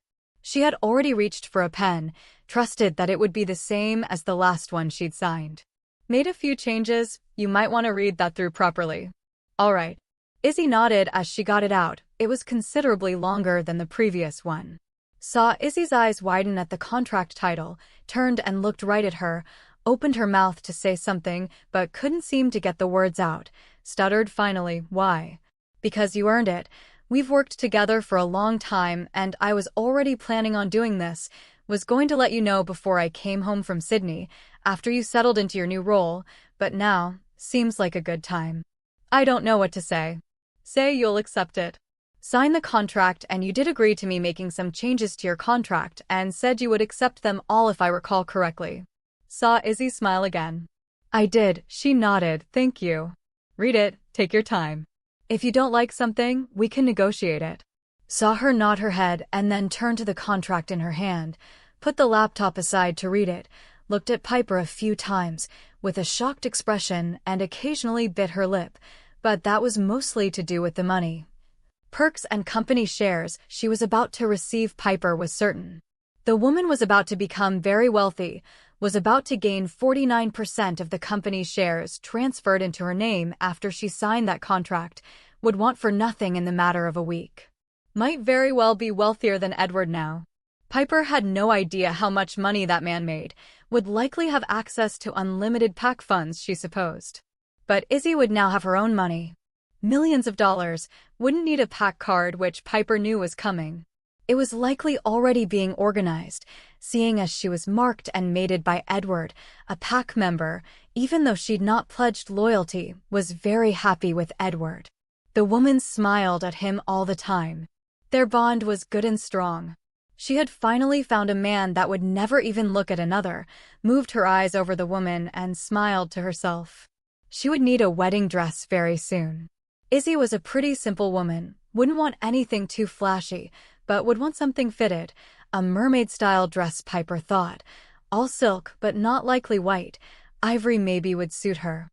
Piper. She blinked, pulling herself from her thoughts about making the woman a dress. Sorry, Izzy. Where were you? Piper smiled. Designing your wedding dress, I suppose. Would you like that? Izzy laughed. Back to work for you, I see. Piper nodded. Seems that way. Saw Izzy hand the contract back and wondered just how long she'd been thinking about material choice and designs for Izzy's dress. Looked over the contract and signed her name to all the little signs here, tags for herself, all done. Congratulations, Izzy. Thank you, Piper. I never really hoped for something. Piper just smiled at her. I'll get these back to Gray and he'll sort out the rest, the share transfers and everything else. There will be lots more things for you to sign in the coming week, I imagine. I imagine so too. Can I go tell Eddie? Yes, of course. Piper smiled at her, got a hug from the woman, and then she was gone from the suite. There was no doubt Edward would be happy for her. Likely use it as an excuse to bed the woman. Wondered briefly how long it would take them to get their first child. Not long, she thought, with a smile. Chapter 76. Brad POV. Brad watched Piper walk into his office late that afternoon. His office door had been open. Both he and Cooper were sitting working. He'd made the decision to actually leave her be. Give her actual space and not be constantly by her side. It was not what he wanted. But he had told her he'd give her the time she needed, and he had not done that as of yet. He really had to sort out that ban in the impound lot, but it was very clear she was not going to help him out, though he was hoping that with their pictures all over the internet the police would now believe him. Though he did still know she was going to have to call and speak with them to confirm he was not stealing her things. Did not think it was going to happen anytime soon. She was clear about her intent. The way she had put his father right in his place. Showed him and his father how annoying and angry one got when they were being moved out of their home without permission. Had told him outright she believed he'd had no right to do that. She was right in one respect. But he, as the alpha, also had the right to bring her and Brandon here. They were his family. The boy had been easy to confirm as his own. She not so much. He thought that a part of her surely had to understand why he did what he did. No alpha in their right mind would leave their heir out there in the world unprotected with a rogue status, where anything could happen to him. Her still being his mate, she too would come back to the pack at some point, so the logical thing to do was to move them and everything of theirs here to the pack. So that when they arrived they had everything they owned around them, and they would feel more comfortable here inside the pack, surrounded by their own things. Brad smiled at her as she walked into his office. As annoyed as he was that she was not willing to help him out, he was still happy she was here and now an official pack member. Piper, he noted, was carrying a notepad and pen. I need some things from you, have a list. That made him happy. She needed something from him and was actually asking him for it. What would you like? I need your head office ground floor and first floor building plans. with the areas you're willing to provide for the new store marked out on them. Daniel will also need the entire building plans as well, for structural integrity or something, said you'd understand about that. So he can see what he's working with. Held out a piece of paper to him. Brad sighed internally. That was not what he'd been hoping for, had been hoping it was something personal, but he accepted the piece of paper. On it was an email address. You can send it there. That's Daniel's email. I've spoken to him, and he's happy to start the new project. Held out another list to him. Brad took that as well, even knew what it would be. He did oversee the construction side of the business, though it was Eddie and Harry, along with both their fathers, who actually ran that side of the pack business. His office was in the law firm on the 5th floor along with his father and Cooper's. Although Cooper was not a lawyer, he held a business degree among others. Glanced at the list, no real surprise. It was a request for building codes and compliances that would be needed for him to get the work here in Helena underway. I have Eddie and Harry get this to you. Just send it to Daniel and put my name or Goddess Gowns Helena in the subject line. I don't need it. You might want to give Daniel a contact number. He'll likely want to discuss many things. You are still happy to give some of the first floor for the loft space, yes? Yes, Piper. How much would you like? I'll let you and Daniel sort that out. He understands my requirements for a working studio, that both Izzy and I will want offices and a bathroom of our own. All right, he'll likely deal with Eddie. He's in charge of the construction side along with Harry. Good, that will make it easier. Saw her smile. Izzy will get whatever she wants out of that man. She was not wrong on that. Brad agreed. Piper, I will give you whatever you want as well. You know this, right? She looked right at him. I don't need anything. I have plenty of money to do as I please with. On that note, what is it going to cost me for that space? I'll need a figure to cut you a check. Brad was frowning now. I'm giving you the space, Piper. I want you to have it. I don't want your money. As my Luna, what is mine is also yours. Saw her sigh. Didn't seem to either understand or like it. He couldn't tell which. I can afford it, you know, am worth quite a bit. I'm well aware of your net worth. Damned near fell off the bed I was sitting on when I found out. Saw her snort, amused by this it seemed. Obviously knew he'd not been expecting it. Shocked were you? I was, we all were. He nodded. Not often a rogue can accumulate that kind of wealth. I am glad you were able to do this for yourself. Be strong enough to survive everything you went through and build a happy life for yourself. Brad told her honestly, and he was very proud of her and the way she'd managed to live. The way she'd raised Brandon so happy. Doubted there were many out there that could survive what she had and not only pull herself together but thrive and then flourish and grow a multi-million-dollar business as well. Izzy was happy with her contract, I see. He smiled. Yes, she was. More than shocked, didn't see it coming. Tend to do things on the sneaky side, do we? No. Piper shook her head. I'm up front mostly, but she shrugged. That was always my plan, just hadn't informed Izzy, that was all. Well, I'm glad she's happy here and has a job she clearly loves. We should move her things here. He brought up moving one of their things to the pack, had to start small. I believe she has already started sorting that out. Don't worry about it. Watched her turn to leave his office. Piper, I have a moving van there, if you would only. I don't think she's using it or wants to. He saw her turn and smiled right at him, found a moving company on her own. Then she just walked out of his office with a slight bounce in her step. Brad leaned back in his chair and sighed as he watched her go till she was out of sight, seemed happy to be telling him that he realized. Still trying to put him in his place, he thought. Might want to cut your losses on that truck. I don't think she is ever going to help you out.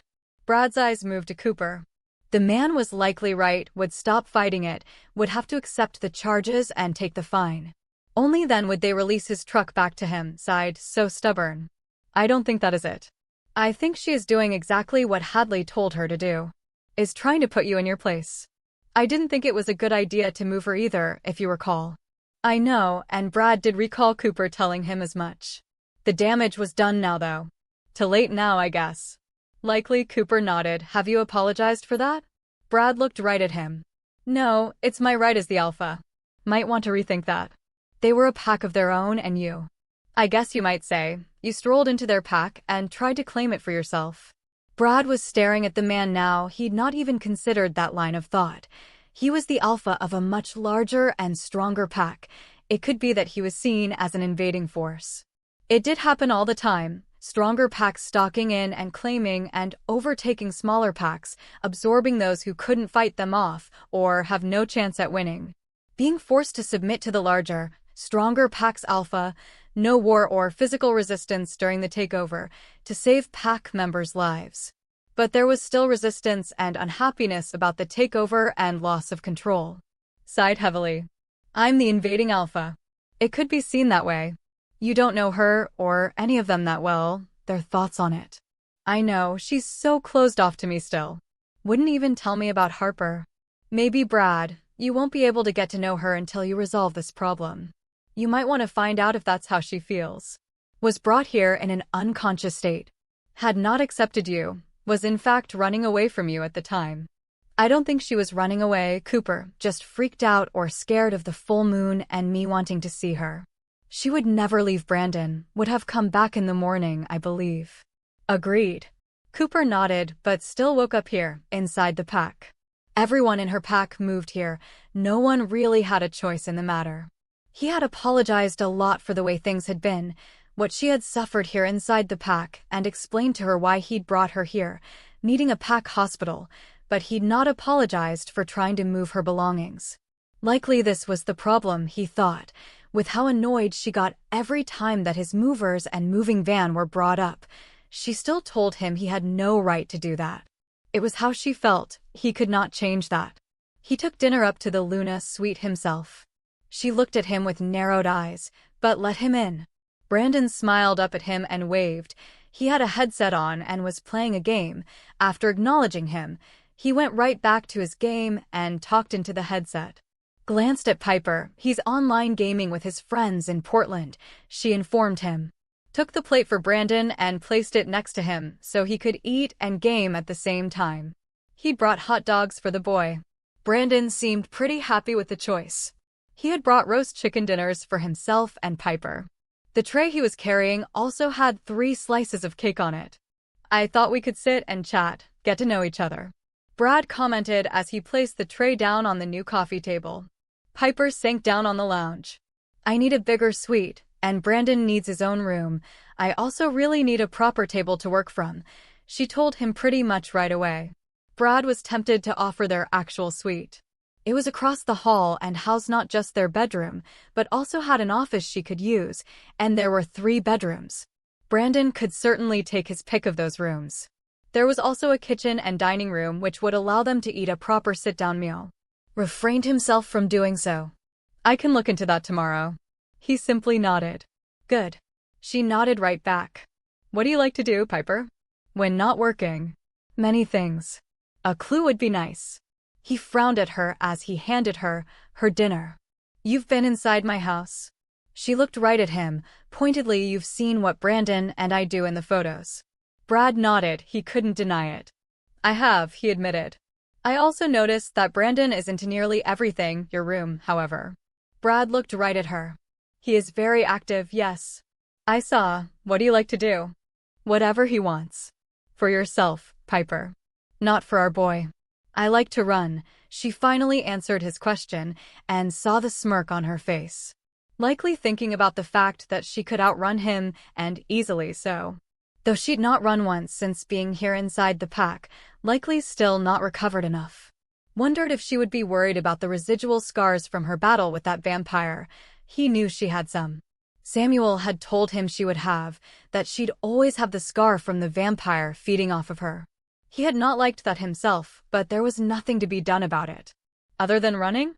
I work a lot, Brandon, and I snowboard, do the occasional indoor rock climbing, we hike sometimes. The boy also likes to swim. Do you do anything for yourself? He frowned. It was all about the boy. I work and run. I don't mind shopping, though. Only buy things for Brandon. He nodded. Her part of the house was void of everything other than clothes. How come you don't buy things for yourself? Brad asked the question that had been bugging him since seeing her part of the house. I don't need them, need very little personally, just clothes to wear. She shrugged. I work, I run, and hang out with Brandon and Izzy. That is pretty much it. Do you like movies? She was not very forthcoming, Needed to find a way to get her to open up. Watched her turn and look at him. Doesn't everyone? He frowned at her, didn't like how closed off she was. Wanted to ask her about being here in the pack before turning 18? What her life had been like. Where had she lived? How had she survived? But did not want to do that with Brandon in the room. It might upset him, and he didn't want that. Could we take a walk later? You and one. Brad asked casually. Saw her eyes move right to him, and narrow on him, likely trying to figure out what he wanted. I just thought we could talk freely, just the two of us. His eyes moved to Brandon, and then back to hers. Have some questions I'd like to know the answers to. And I'm certain you have your own. She was just staring at him, and then nodded. All right. Returned to her meal, wondered if she didn't have any questions at all, or didn't really care about who he was, what type of person he was. He supposed she had grown up here, along with him. He was 8 years older than her. She might very well have seen him, what he was like growing up and all the way up until she left. Might consider she knew him. Chapter 77. Piper POV. It was almost 8 that night when Brad returned after dinner to go for that walk. His father, Benjamin, was with him. She frowned at the man, but he only smiled right back at her, waved a PS5 game at her. I'm here to hang out with my grandson. The man sounded very excited. Even saw Brad roll his own eyes at his father. I couldn't stop him. He vetoed everyone watching Brandon, so he could do it himself. Well, I want to spend time with my grandson. I've missed out on all his life. I won't be missing anything more. He was glaring right at Bradley. Saw Brad's jaw tick at this. Piper stepped aside and let the man into the suite. Where's my grandson? He hollered as he walked past her, back to being excited it seemed. There was no need to holler or shout. The boy was only a few feet from the door. It was pretty clear to her that Benjamin blamed Brad for him not having any contact with his grandson. That was more than a bit wrong. How was it actually Brad's fault? She'd never told him about the boy, never told anyone. Sorry, Piper, Eddie and Izzy were up for watching Brandon, but... His eyes moved. His father still looked annoyed with the man. I understand. Piper nodded. His father had likely put his alpha boot down. I hope you're okay with this. Piper turned to look at Brandon. He was already telling Benjamin he was going to beat him, and they were teasing each other about who was going to be the better driver. Shook her head a little at the boy's antics. Does your father play games? Piper queried. Not really, but on occasion with my brother's girls, though I've not seen him play a card game before. I believe he took that from Hendrix himself. Are you ready to go? Yes, Brandon. The boy looked right at her. Take it easy on your grandpa. He's old, you know, snorted with amusement at Benjamin's wide-eyed look, then stepped out of the room and chuckled, a little payback for his own attitude. Like playing with fire, I see. Piper shrugged. I think the man needs to be put in his place. What for exactly? If you don't mind my asking. Piper frowned up at him. He clearly blames you for not knowing about Brandon. How could you have known I didn't tell you? Brad looked at her quite a bit shocked by her words. It seemed thank you, I guess then. Piper shrugged it off. If I don't blame you for the past, how can anyone else? She felt his hand slip into hers a moment later, and when she looked up at him, he was smiling down at her gently. Seemed he appreciated her sentiment on the situation. Where are we going?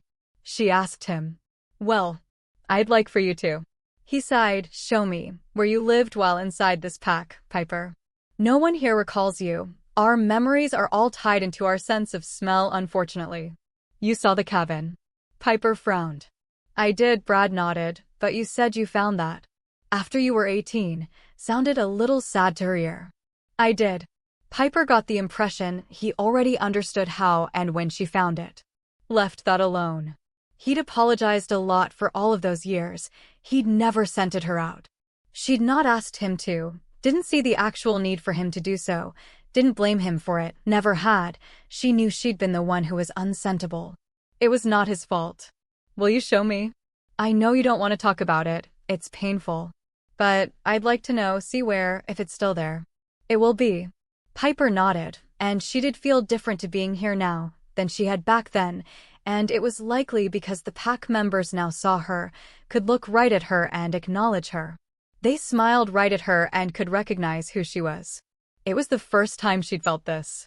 Couldn't really recall her own childhood much anymore. It was overlaid with too much loneliness, she supposed. Even Harper felt different now. They'd never really wanted to come back to pack life, but knew that was solely to do with feeling alone and invisible all of the time while here. They didn't really feel that anymore. They, both she and Harper, felt different now. It was a bit more like being in the human world, where people could see her all the time. Everyone addressed her by name or called her Luna, something she was still trying to wrap her brain around. It felt weird to hear them say that. Had known once, it should have been her title, had learned over the years it would never be, to not even consider it or think about it, had come to hate the term Luna, in fact. But now it was their title, was weird to say the least. "Where did you live, Piper?" Brad asked as they walked down the stairs. "In the basement of the pack house," she told him. Brad stopped walking and turned to stare down at her, looked almost completely horrified. She realized, better than out in the woods alone. Piper shrugged, "Though for a year, I stayed in my parents' old house." "Why didn't you stay there?" he asked right away. Piper raised an eyebrow at him. She'd already yelled that at him in his hotel room. Maybe he'd forgotten already or had not really understood her. Piper sighed. That had been a horrible day for her, coming home from school and finding the house cleaned out and emptied of all her things, of her parents' things. She had sat and cried on the back steps for hours, had already been alone for a year and then that. Did not want to talk about it, not ever. Pushed the pain that was hollowing out inside of her chest away, and as deep down as she could before answering the question, came home from school, and everything was just gone. Her voice was almost completely emotionless. Piper could feel his eyes on her. "I don't want to talk about it," Piper stated before he started asking any more questions, and she knew he would. That's why he didn't want Brandon around, so the boy didn't have to hear how she had lived here inside the pack. Walked him all the way down through the pack house and into the laundry room. It was quiet and dark at this hour. All the lights were out, the Omegas having gone home for the day. Piper reached out and flipped the light switch before he did. Saw that he was uncertain as to where they were. Other than the updates to the equipment and working stations and a new lick of paint, the place was still the same as when she'd been here. Heard him sigh and looked up at him, half smiled. "Never been in here, have you?" "Not really, no." Brad shook his head. "I used to do all my washing late at night in here when everyone went home." "How'd you get clothes as you grew up?" Could actually hear the sadness in that sentence. Sounded like he didn't actually want to know. Piper wondered if it was the alpha in him that was demanding to know answers, or was it his need as her mate to understand how she had grown up inside this pack, and he'd never noticed her.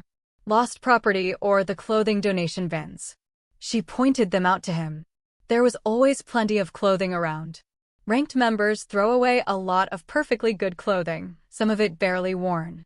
She shrugged. "And school uniforms." She motioned to a whole section of open display racks where unused uniforms hung neatly on hangers. "Easy enough." "I'm sorry, Piper. So you keep saying it was not your fault. Please stop apologizing for it." "It is the pack's fault, Piper. We lost you." "From my understanding of it now." "No, you didn't. My mother's pendant hid me." "Still, my father, he should have been more diligent. He knew Jewel had a daughter, you. He didn't hunt for you properly." Heard him huff. Sounded annoyed. "You should have been found. Returned to your mother's people as the contract states." "Likely we wouldn't have met then." Piper frowned. "Yes, we would have, and none of this would have happened to you or me. We would have been together properly.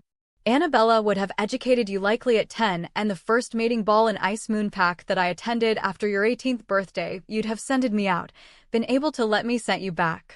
Piper stood staring up at him, had never even once thought about that. Her life never turned out that way, and she'd never really let herself wonder about the what-ifs. That was a painful game to play. Learned that the hard way. "I would have claimed you in a heartbeat, Piper." His hand touched her face softly as he looked down at her. Turned away from him, walked away, didn't or wasn't ready for that weird feeling she was getting in the pit of her stomach.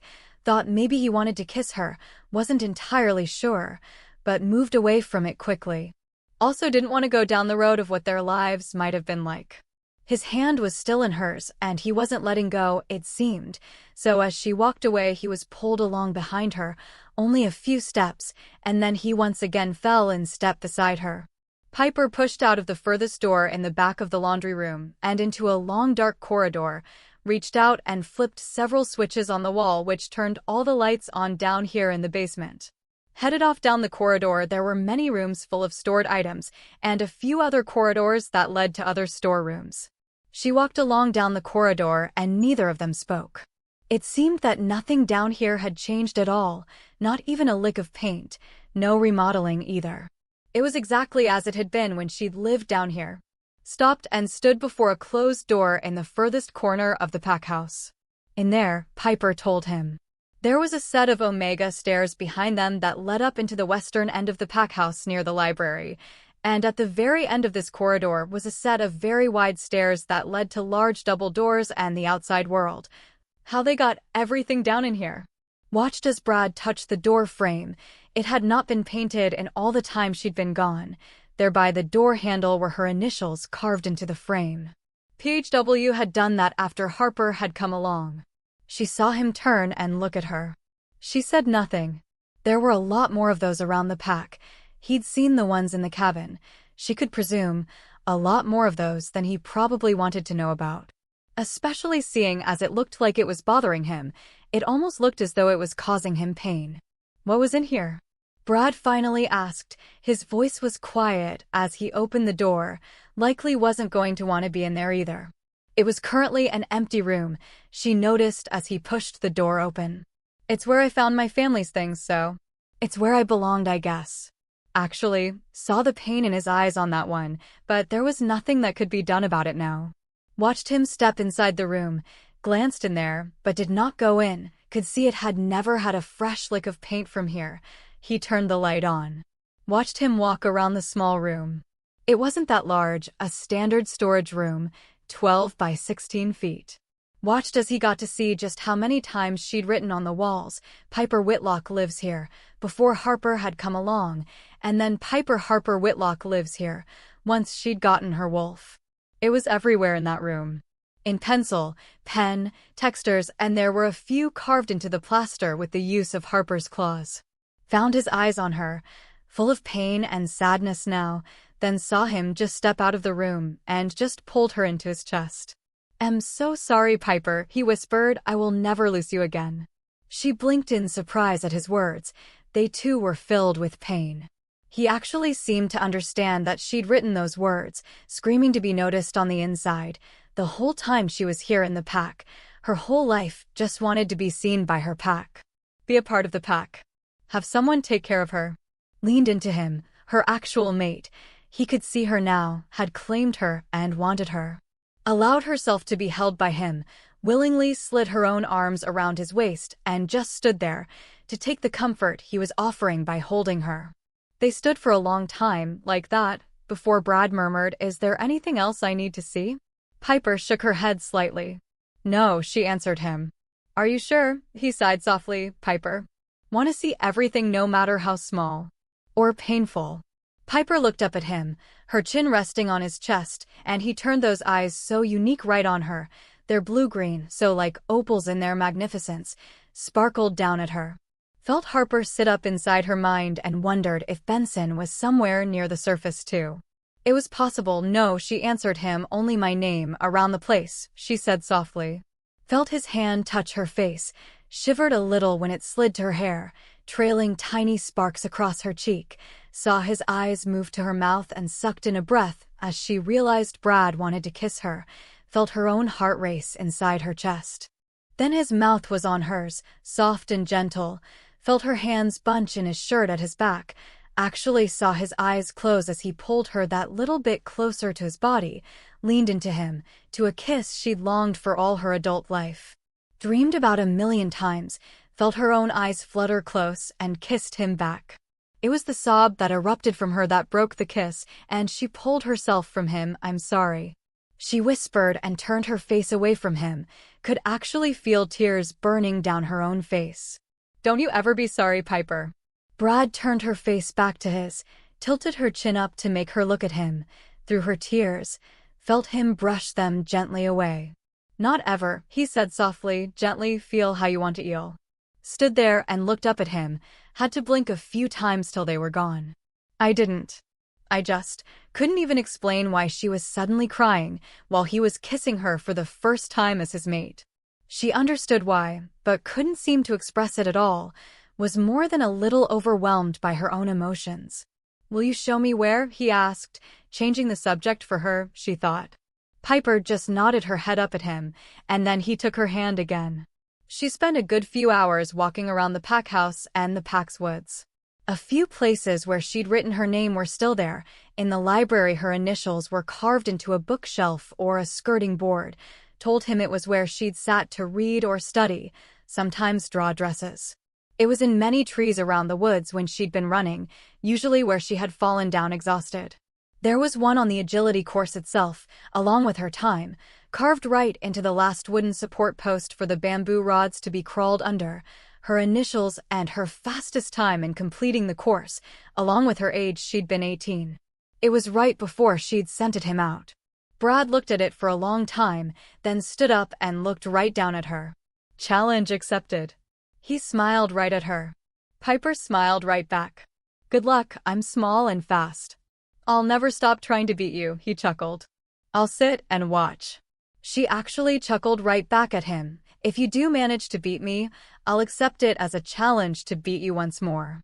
He was really laughing now, then he just yanked her into him and hugged her. "Deal." Put her away from him a little. "Now is this everything?" Piper looked away from him and bit her lip. "No, there are 2 more inside the pack house, if you haven't remodeled the rooms." He was frowning down at her now. "Where?" Didn't look like he liked her hesitation. "Might not want to know that." "Punishable, I'm guessing." "I'm not going to punish you, Piper. Not ever. Spoil you rotten if you'll let me, but never punish you." Don't know about that," Piper stated, for there was one in his office and one in his actual bedroom, places no one was allowed to go, let alone write your name into. "Spill it," he murmured. Piper sighed. "Your office," and looked away from him, couldn't even get the other words out. "My office," and he was already tugging her along next to him. Then he suddenly chuckled. "Why, Piper, did you lay claim to my bedroom?" Sounded fully amused to her. "Maybe," she whispered, a little embarrassed. Heard him really laugh now. "Come on, I want to see where." Brad sounded very happy to her. She was taken to his office and stood watching him look around the room, shook her head. There had been some changes in here, a lick of paint and all new flooring, a new couch and coffee table, but his desk was still the same one he'd been using when she'd been here last. He looked at her many times and she just bit her lip and tried not to laugh. If they had ever found it when she'd been here, likely would have ended up in the cells, was not going to help him out. It was funny watching him look around the room. It had been here for 10 years now and he'd not seen it. Likely wasn't going to either. "Sit at your desk. It might help you find it from there." I was all she was going to tell him, said it after he'd been prowling around his office for 10 minutes. Saw him do just that, was looking at everything. "How often did you come in here?" "In here, just once." "Sat right in your chair." Piper openly admitted. He was frowning. "Is it still in here?" "I remodeled a few years ago." "It is." She nodded. "Let me know when you find it," Piper stated as she glanced at her watch and realized just how late it was, nearly midnight. "I'm going to turn in." "Hey, wait, my sweet," Brad stated as he stood up. "I'm not sleeping in there." She frowned at him. "No." He shook his head. "Where in my suite?" "Might not be there anymore." "If you've remodeled," Piper stated and headed out of his office. Brad fell into step with her. "I have not. Kept it exactly the same as the last time you were in it." His hand found hers once more. That raised her eyebrows and her eyes moved to his questioningly. "Wanted it to be the same for when I found you, brought you home." "Oh," was all she said. "Let me know when you find it." "You could just tell me where it is." "I could." Piper nodded, smiled to herself, "or let you search everywhere and lose sleep over it. That is more fun, I think." "I will, you know." "I get that feeling," she chuckled. Brad walked her back to her room and opened the door for her. Benjamin was stretched out on the lounge, got up and smiled at them. "He's a good boy, out like a light too," strolled out past them. and she heard him actively smell her, rolled her eyes. What he thought or was checking for had not happened. Stepped inside her suite. Enjoy the hunt, Brad. Piper smiled right up at him. He shook his head, but was smiling right back at her. Night, Piper. Chapter 78. Brad POV. It nearly broke Brad's heart to see that room where she lived in the packhouse basement. So much pain and all her need to be seen and recognized everywhere he looked. He wanted to take all that pain away from her. His own Wolf Benson whined in pain inside his mind. It was no wonder Piper shut herself off emotionally and didn't want to talk about things. Her life here inside his pack. Actually feeling her slide her arms around him when he hugged her, wanting to accept what little comfort he could offer to her when there was nothing else he could do about her past, was utterly amazing. Piper was actually in his arms willingly for the first time and leaning into him. When she turned those eyes of hers up to him, the way she leaned her chin on his chest seemed so comfortable, so natural a thing for her to do. All he could think about was kissing her, and she knew it. Did not take long for Piper to realize he was going to either. She was his mate, and he wanted nothing more than to kiss her, hadn't even really been able to get close to her till now, so standoffish, and had good reason to be. He was a little surprised that she didn't bolt away from him when he leaned down and kissed her. Soft and gentle, slowly he kissed her. Even when she kissed him back, he didn't want to rush anything with her. He would take his time with her this time. Had practically devoured her the last time he'd had her. He would not do that again. Felt the tears touch his thumb that was resting on her cheek before he heard the sob that came from her, and then she was pulling away from him. Wouldn't let her leave. He was not embarrassed or bothered by her tears. Knew when she could not explain them she was very overwhelmed and allowed her to be. Did not want her to apologize to him for how she felt. Wanted to see all her emotions on the surface. Let it go for now.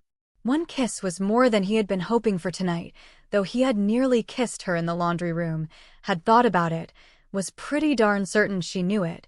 She had turned away from him very quickly when she realized it. Walked with her all over the place, allowed her to take him anywhere and everywhere around the pack. Walked all over the woods and her initials were carved all over the pack. Just trying to be seen anywhere she could be. It hurt more than a little.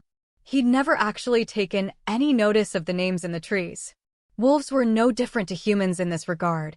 They liked to carve their and their mates' names in tress. Though that one on the agility course and the time along with it, she was fast. He was going to start a new challenge with her, one that would go on for all their lives. Made him smile when she said she'd sit and watch, would challenge him back if he managed to beat her. Liked hearing her say this, all words of his mate, his Luna, willing to stay here with him, be with him. Brad was going to issue a whole new challenge to the entire pack, for that matter, would have to sit down and think up a really good prize for the one who could beat the Luna. He might just have to add a serious running challenge to those summer games he held every year. See if there was anyone in the pack who could outrun his Luna. When he saw the nervous way, she looked away from him and said there were 2 more places to see. Brad knew instantly they were places she should not have gone, but, being unsentible, had gone anyway. Piper knew she would not get caught. One in his office. That intrigued him. Knew right away the other was going to be in his suite, was damned curious about how many times she'd been in there, but Piper did seem quite embarrassed, so he let it go. Would hunt the office first. Prowled around and looked at everything he'd remodeled already, had to ask if it was still in here, didn't think it was likely, apparently it still was. Even Benson was looking from behind his eyes now, they got nothing. Wherever it was he'd yet to find it, not even when he sat behind his desk, could see she was fully amused by this. Liked that she was happy, even if it was at his expense. She was smiling and trying not to laugh, and it was just the 2 of them, no one else around. Could see they would be able to get along. They were going to be okay once everything was sorted out. Though got the feeling she was going to enjoy tormenting him. It was getting late. Not even he realized the time, had been just happy spending time with her, holding her hand the whole time and walking about, made that comment about his suite and blinked at her response. Brad had not meant for her to think he wanted her to sleep in his bed. Though that kiss had been amazing, he was not at all about to ask her to climb into his bed. It was too soon for that. Brad did like that she seemed comfortable enough to always let him hold her hand now. Their bond was growing slowly, and he knew it would be good and strong. They were taking their time in coming together. Piper seemed surprised that he'd kept his suite the same for her, and he had. He wanted his mate to come home to something familiar. It was the only place in the pack house that had not been fully renovated. Only the windows and balcony doors had been replaced. Frowned at his father, who openly smelled Piper. He was more than annoyed about it, in fact. Turned on that man the minute her suite door was closed. Are you crazy? Brad snapped right at his father. You were gone 4 hours, his father shrugged. Plenty of time to mate her. And so you think it is appropriate to smell her, do you? Calm down, Bradley. No, I will not. Brad snapped. How the hell would you like it if another male smelled Lily like that? Saw his father sigh. You'll bloody know when it happens, Bradley snapped, 'cause I will bear her mark afterwards, I imagine. Don't you ever smell Piper again, or I'll be ripping into you. I don't bloody care, you are the former alpha. I am the alpha, and that's the bloody Luna you just smelled. It's fucking disrespectful. He snarled the last 3 words. Saw his father stare at him, then actually apologized. Sorry, son, I am just excited for you that she is here, hoping. Stop it. She needs time. I'll be giving her all she needs, and the next person, regardless of rank, to smell her will spend a week on the shaming post. His father's eyes were wide now, obviously knew that included him, turned and walked away, banged into his suite, and stood there. So much for his good mood. Took more than several minutes to calm himself down. Was tempted to put that man on the shaming post for a day just to make sure he didn't try it again. Wouldn't even bloody think about it. Showered and lay down on his bed, let his eyes move about the room slowly, taking everything in. Surely, though, if it was somewhere visible, the Omega that cleaned his suite would have brought it up. Frowned to himself. So it was somewhere in here, but not in plain sight. He sat up and wondered to himself, if I was going to write my name in here somewhere, not to be seen, got out of his bed, where would I do that? He thought. Looked at his actual bed. No to obvious. He would have seen it for certain at some point over the past 8 years. Strolled around the room and looked about. Started moving furniture about to look for it. Moved everything in that bedroom. Found nothing.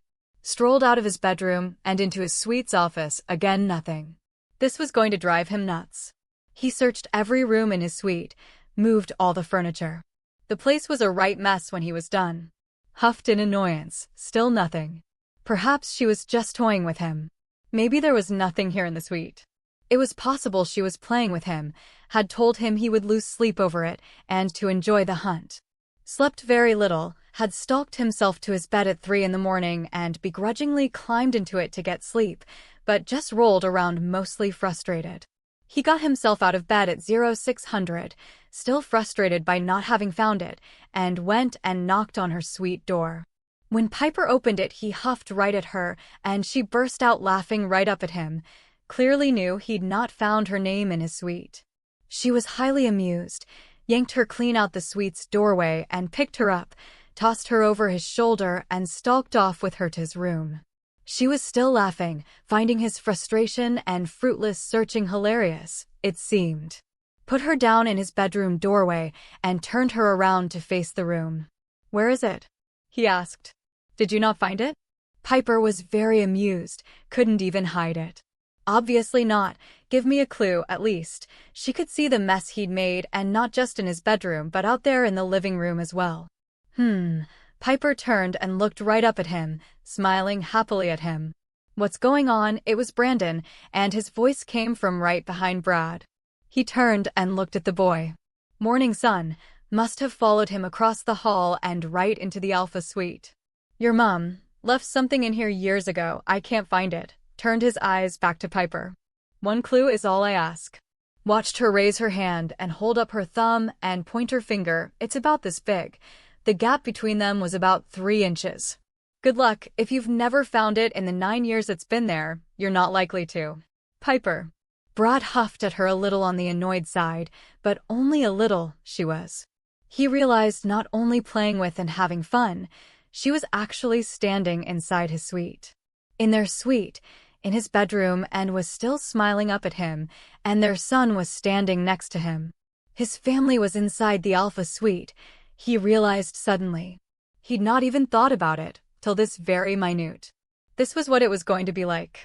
He smiled down at her, his annoyance gone completely, replaced by happiness at the realization that this was what he was going to enjoy when she was ready.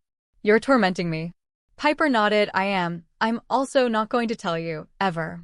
Brad's eyes widened as she ducked around him and smiled down at Brandon. "Let's go get breakfast." "What did you leave in there?" he heard Brandon ask. "My name is written on something," she chuckled softly.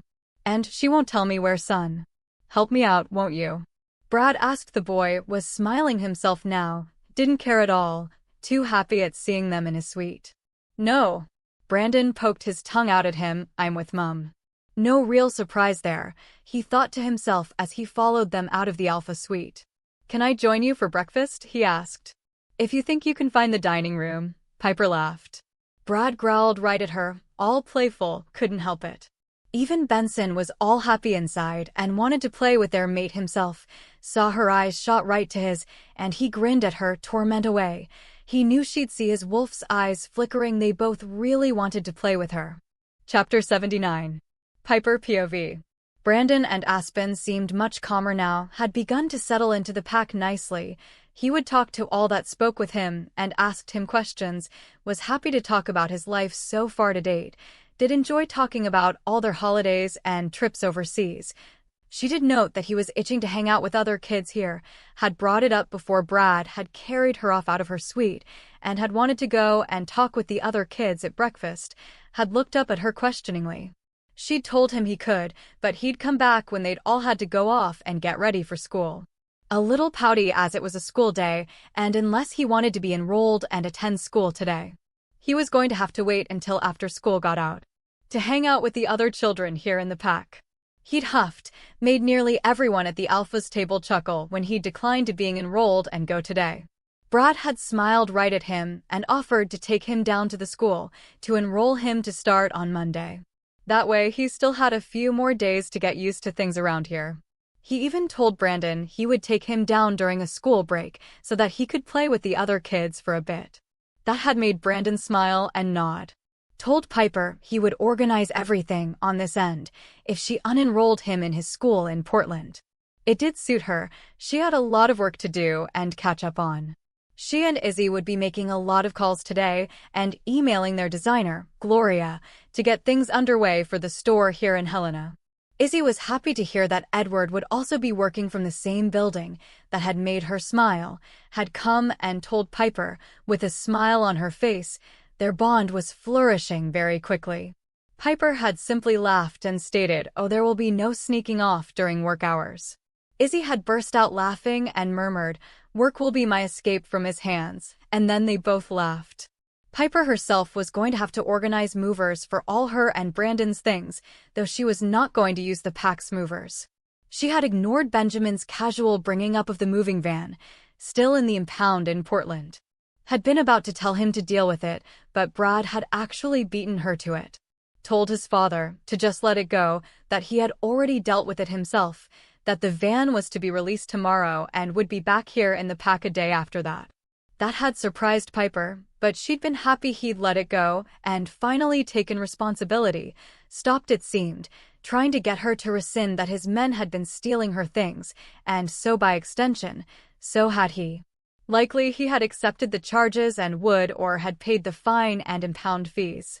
He will likely have to have his lawyers defend his men in court though. Sighed internally over that one, for as much as she enjoyed putting Brad and his father in their places, those movers were pack members and had just been following their Alpha's orders.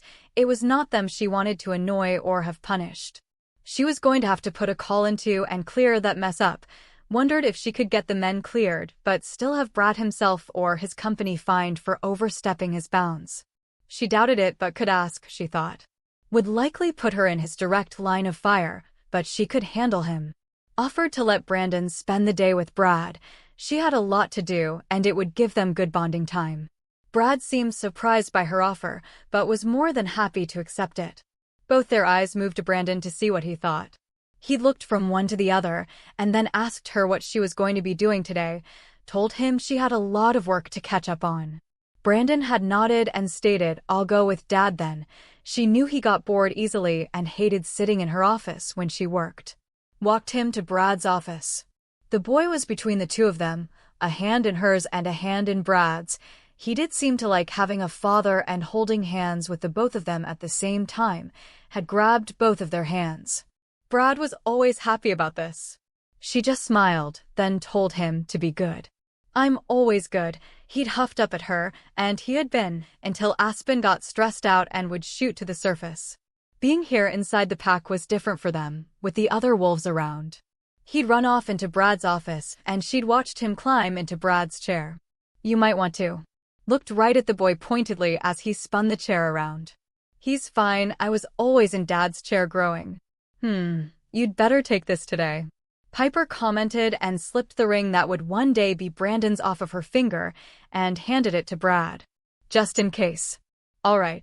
Brad nodded, watched as he took it and turned it over to look at it, then just slipped it on his own little finger. No. Piper's heart was suddenly hammering inside her chest. Don't put it on, tried to take it back, didn't want him suddenly being invisible to his own pack. He had both her hands in his, smiled down at her. It's all right, Piper, it won't work on me, remember. Only on the Whitlock gene. I don't have that. Take a breath, I'm still here, it won't be an issue. Stood staring up at him, still worried about him wearing that ring. I don't know. I'm fine, Piper. Then he leaned down and dropped a kiss right onto her lips, a brief peck to her lips before she had a chance to back away. Go work. He released her hands. Annabella wants to talk to Izzy today, about Izzy's family bloodline, so you might be on your own.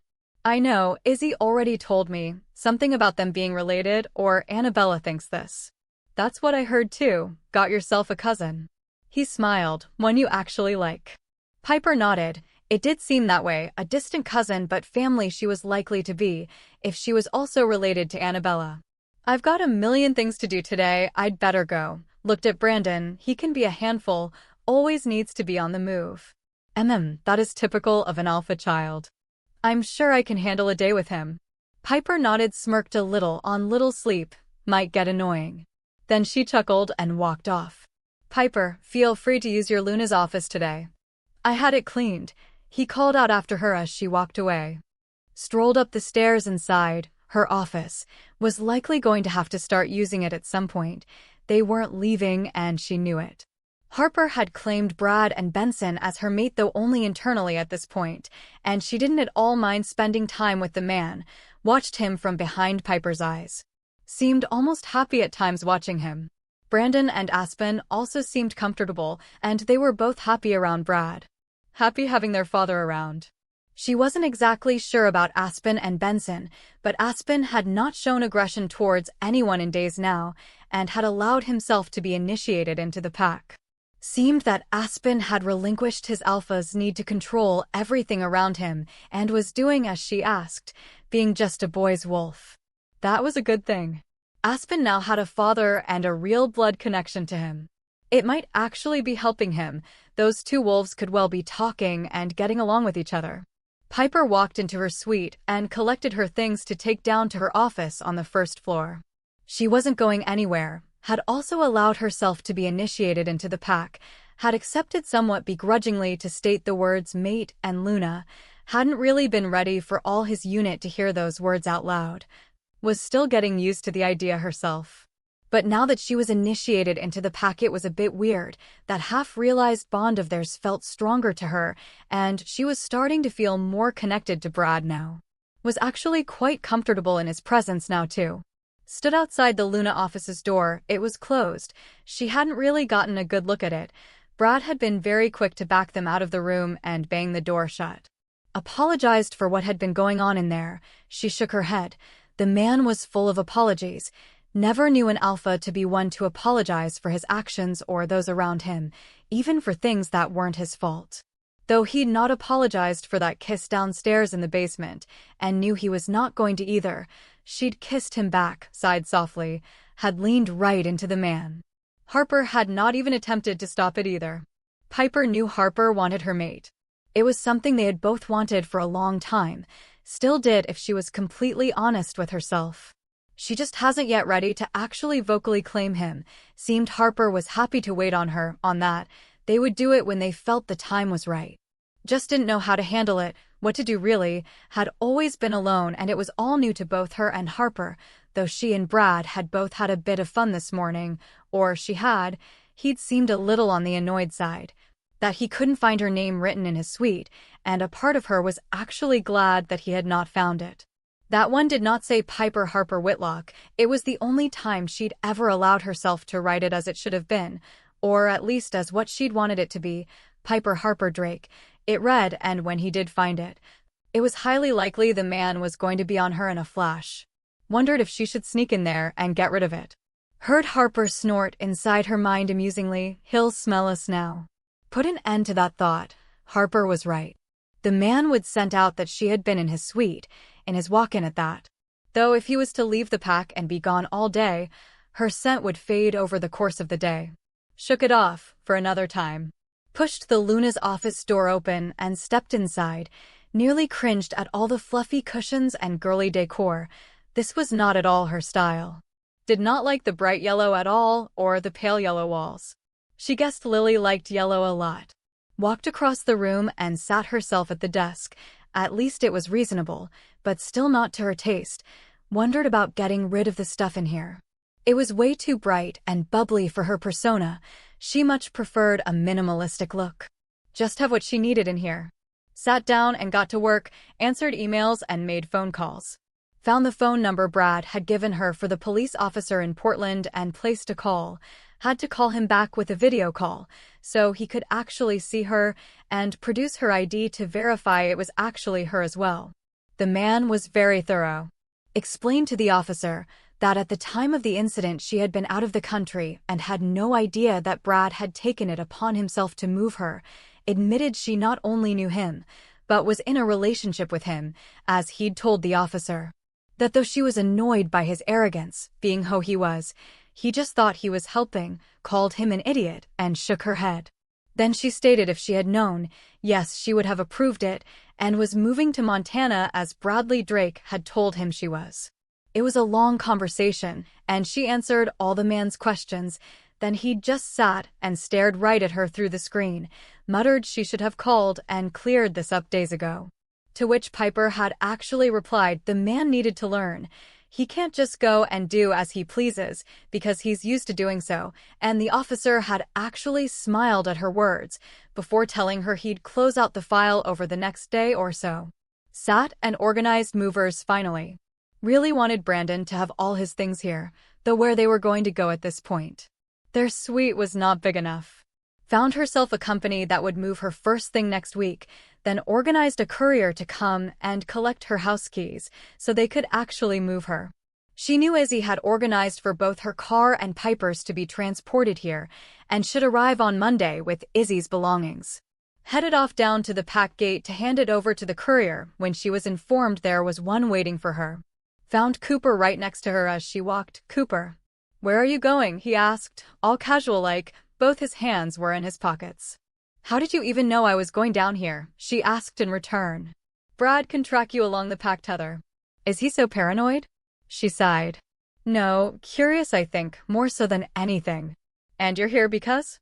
"I'm the Beta, you're the Luna," he stated as if that made complete sense. Rolled her eyes right at him. "I can take care of myself, Cooper. Harper and I are more than capable. We were aiming for elite warrior status before." Left that unsaid. "Thank you, by the way, for saving Hadley when you thought she was, well." Piper looked right at him. She was still confused about them. "How come you brought her into my store?" "For a Luna gown. When the two of you are well." Saw him smile. "I'm not her mate." "How'd that go down with your alpha?" She was curious.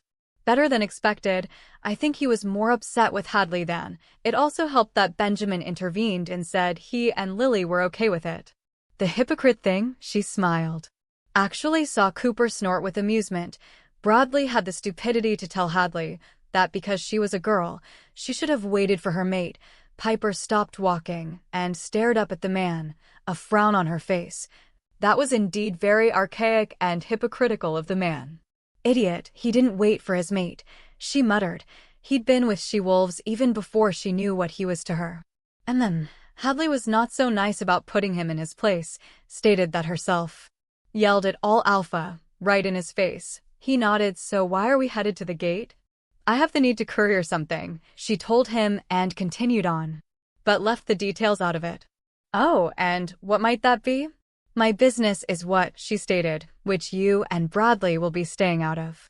Fair enough, was his only comment. He, however, did not leave, walked with her the rest of the way to the gate, and watched her hand over the sealed envelope. All it had on it was her name.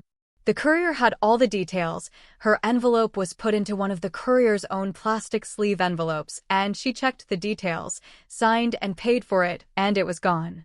Turned and headed back to the pack house.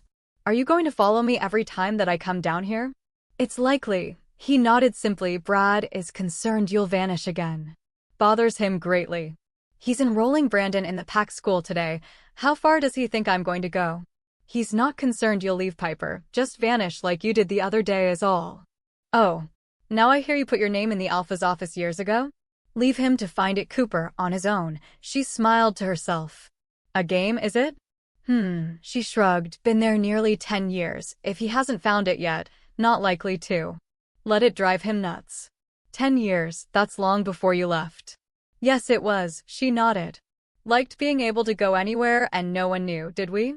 Not particularly, Cooper. But it was what it was. Well, you can't do that anymore. He can smell you now. Only one that can, I believe. There will be no hiding from Brad now, he chuckled, though hiding from us is likely easy enough. You smell like Brad to all of us. Piper nodded. She already knew that, how they had all tracked back to Brad when out looking for her. Must have been annoying to you. Not really. Cooper shook his head. Now I have one request of my Luna. Piper frowned at him, and he just smiled at her. Mind link to me when you need to go to the front gate, so I can walk with you, and not have to catch you up. I might. I might not, she answered him. Oh, Cooper, my office. That was all Hadley's doing. It won't happen again. I saw him shake his head. Looking to get caught, was she? Yes. I believe so. Didn't like it being a secret, believes I will be her mate. Now that got her attention. Will you? Who knows? I have not been near her on a full moon since she turned 18, to send her out, though we did have a weird phone call on the last full moon. Steel was all. Who knows? He shrugged. Good luck then. She left him in the pack house foyer and returned to the Luna's office. Shook her head. It was way too girly in here. Walked about and collected all those extra fluffy and decorative pillows on the couch and took them down to the donation bins. All she needed was one desk and her studio office. Sighed there was a lot to do to move her working studio. Chapter 80. Brad POV. Brandon did indeed get bored very easily. No real surprise, there was an alpha child. Within 30 minutes, he was standing next to Brad's desk looking up at him. Are you going to work all day too? He asked. I run a very big business. Brad nodded. It does take up a lot of my time, but I only work weekdays. Are you a workaholic like Mum is? Brad stared at Brandon. I guess I can see why it might look that way. If you're going to spend the day with me, you shouldn't work. Brandon was shaking his head in a no fashion. Brad heard Cooper chuckle from his place on the couch, glanced at him, but said nothing. They didn't really know the boy, knew he liked to be on the move, and that was about it. This was actually the reason he'd accepted Piper's offer to have him for the day. To get to know him better, what would you normally do when not at school? Brad asked him. Go to a friend's house. Or have friends over. He told Brad. Not going to happen today, Brandon. Then what are we going to do? I'm bored. What would you like to do? Brad asked instead. I don't know. What can I do around here? Anything you like. Mostly, he added as an afterthought. Brandon stood staring at him. Mum doesn't work when she is with me. Bradley looked right at the boy, for though he had been asking him questions, he had been answering an email as well. It kind of sounded like he was trying to make Bradley stop working, he thought to himself. Very used to getting what he wanted in all likelihood. Would you like to see what it do? Look at the business side of running the pack. No. Brandon shook his head. No, it'll be yours one day, you know. I'm too young for that, he shrugged. Don't even know what I want to be when I grow up. Might be a lawyer, like me. Brad smiled at him. All the Drakes were lawyers. Saw the boy snort. Too much schooling. I'd rather go snowboarding. Then he walked away, over to the pack display. Can I play with this? Is it like a game? No, and it's not a game. It's a model of the pack, so we can see where everything is. To defend it, strategize to protect it. What do you mean? Protect it. Brandon's eyes moved right to his. Brad sighed. The boy had been raised human, out there in the human world. If he'd been here, he would have already seen a few rogue attacks and one full-on battle. Would have understood. How did you explain this to him? Sometimes, other wolves come into a pack and try to take it over, take what is not theirs. Brandon frowned right at him. I guess like criminals, burglars in the human world. Only here they come as wolves and attack our wolves. I, as the alpha, have to train our wolves to fight and protect the pack. That map is there for a reason. Shows where everything is to help us get pack members to safety as quickly as possible. Is it safe here? Brandon asked a moment later. Yes, Brandon, Brad stated calmly, all packs are like this. It is something you'll get used to. I have good allied packs, quite a few larger packs as well, who can come and assist if need be as well. I don't really understand. Brandon, it was Cooper. Do you understand war between countries? Yes, the army. It's kind of like that. Each pack is like its own little country, and there are small battles between them. Oh, Brandon frowned, and I never had any trouble. Till that alpha threatened us. That alpha is your mother's cousin, and he was very wrong, Brandon. He's also one of our allied packs. Has the largest pack I know of. He is a fierce wolf himself. Is reliable and will help without issue. I don't like him, Brandon muttered. I know. But you and Aspen, you won't like everyone you meet. But sometimes you have to deal with people you don't like. He's like a bully. Brad did not want to encourage that behavior, but how was the boy to think of Timothy any other way at this time? He would grow out of it at some point. Some alphas can be like bullies. Brad nodded. It was a good way of putting it to a small child who knew nothing about wolfen society. There are a lot of bullies out there, and sometimes we have to deal with them, more often than not is all. That being said, I will not let anything happen to you or your mother. I promise you this. Watched as Brandon just stood there and looked at the pack model. How about I take you for a walk around the border? You'll see, there are guards everywhere. Every inch of the border is patrolled. Anything that comes close and is not part of the park is shooed away or dealt with. Dealt with? He questioned right away. Yes, like jail. You have a jail here? I do. I will not take you there. Don't ask, the answer will be no, and he would not be giving in to the boy on this one. He and his wolf did need to learn. They had rules, and they themselves had to follow them. It was likely Piper had always given him whatever he had wanted, and therefore, he wasn't used to being told no. Thought about that. He'd never really been told no either. It came as a shock to be told no. Both Izzy and Piper, as well as Brandon's wolf, had all told him no at some point.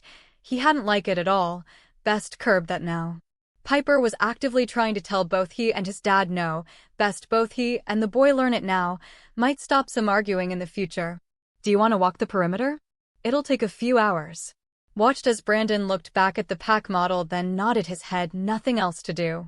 Easily bored, he'd been warned that the boy could be a handful. You know, we could make it fun. How? Now he had Brandon's attention. You ever ridden a motorbike? No. He was standing next to Brad's desk in a flash, smiling up at him. You want to? It won't take as long to ride the border, but it will be fun. Sure. He was grinning now, all happy it seemed. Looked at Cooper. I'm going to take Brandon for a ride around the pack, if Piper asks. All right. I'll sort out the business today then. Brad stood and took the boy's hand, strolled out of the pack house with him, over to the garage, found a helmet that fit the boy and put it on him, grabbed his own, and then wheeled his dirt bike out of the garage, hopped on and kicked it over. Then put Brandon in front of him. You ready, son? Yeah, he sounded very excited. Brad took it nice and slow, so the boy could get used to it, and rode on out to the border, along the trail that his patrolling wolves used, well worn due to the constant traffic. They all greeted him with a wave or a wolf's head bowed. Gave it a little more throttle after about 30 minutes and got a little tiny bit of air on one of the jumps out here. There were a few hoons in the pack, and not just the youngsters either. His father loved coming out here and getting air on these jumps. Terrified Lily the first time he'd done it with her on a bike. She'd beat the living hell out of him after getting off the bike. Stalked off. It had been hilarious watching his father go after her, all apologetic and practically begging forgiveness. There were several bike tracks out here for those that liked to hoon about on their days off or after school. For the teens, they'd made their own jumps and his father had helped them do it. The man was crazy sometimes, fun but crazy too. Brad took Brandon out on one of the tracks after they completed a full lap of the border. They were now just having a bit of fun, just the two of them. Brandon was laughing and yelling out faster. Brad smiled. His boy, it seemed, was a bit of an adrenaline junkie.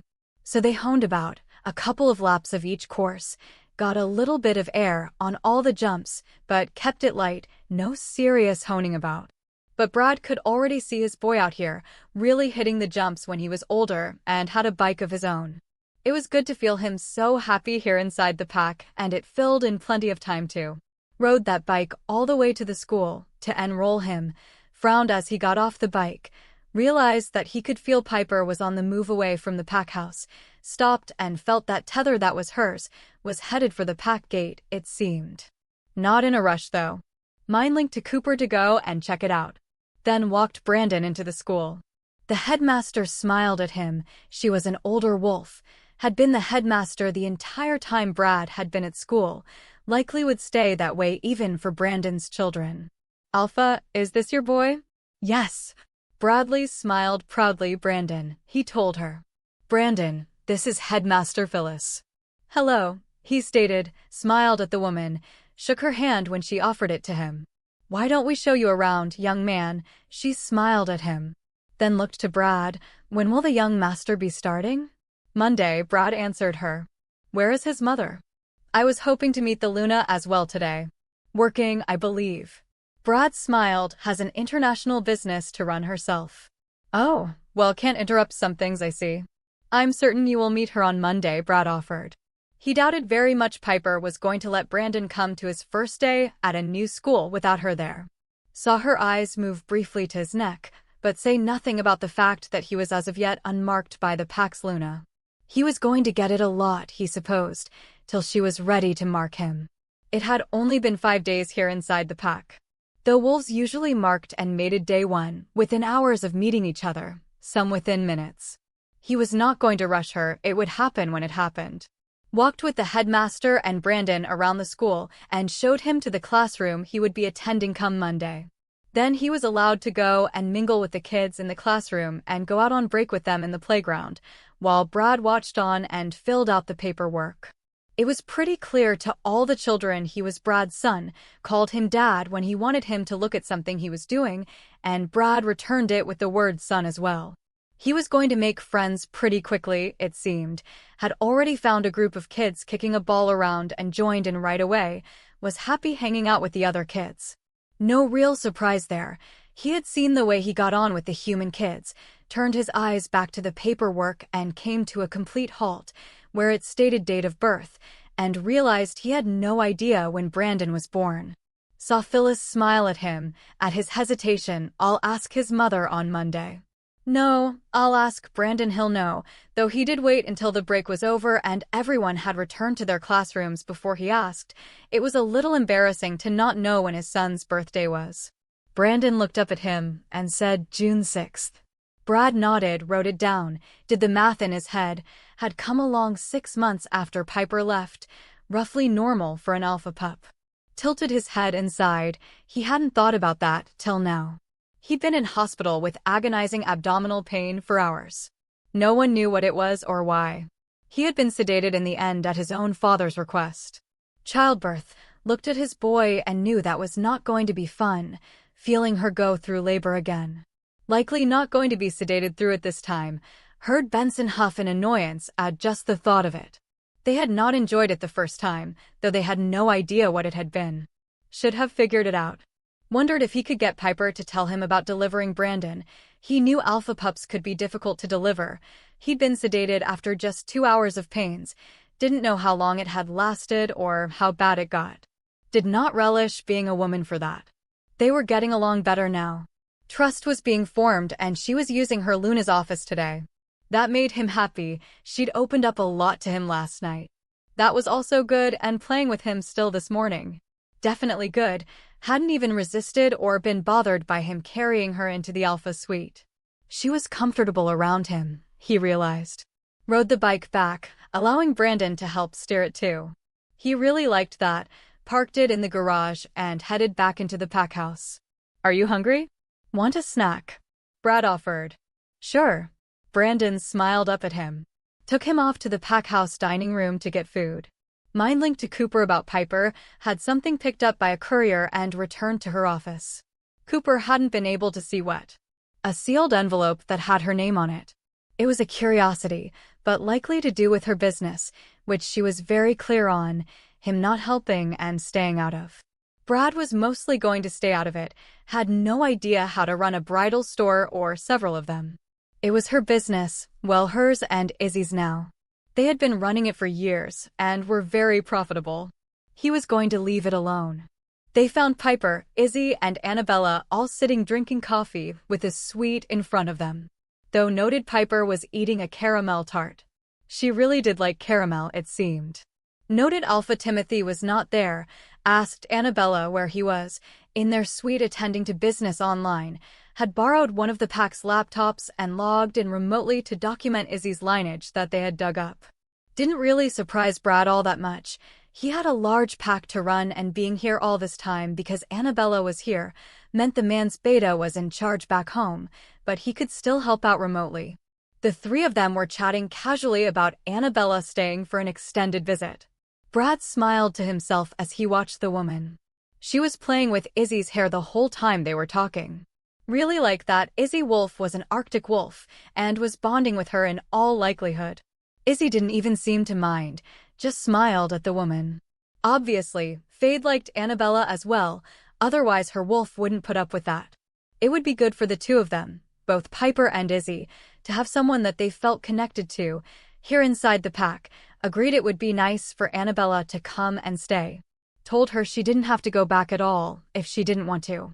Timothy could go back and she could stay as long as she liked, that he'd have a full escort to take her home when she was ready to go. That made the woman smile right at him. She wasn't going anywhere, he thought to himself. She was half Arctic wolf herself and had found the family she'd thought was long gone. If he recalled correctly, she'd stated been 80 years since she'd seen one. Didn't it seemed, want to be separated from Izzy. Brad sipped his coffee and told Annabella, her mate, was more than welcome to stay as well, so they wouldn't be apart for a long time. She chuckled right at him. You're a devil of enticement, aren't you, son? Her voice had popped right into his head, shocking him completely. Then she had chuckled right at him. Had the ability to mind link to anyone, just Fade.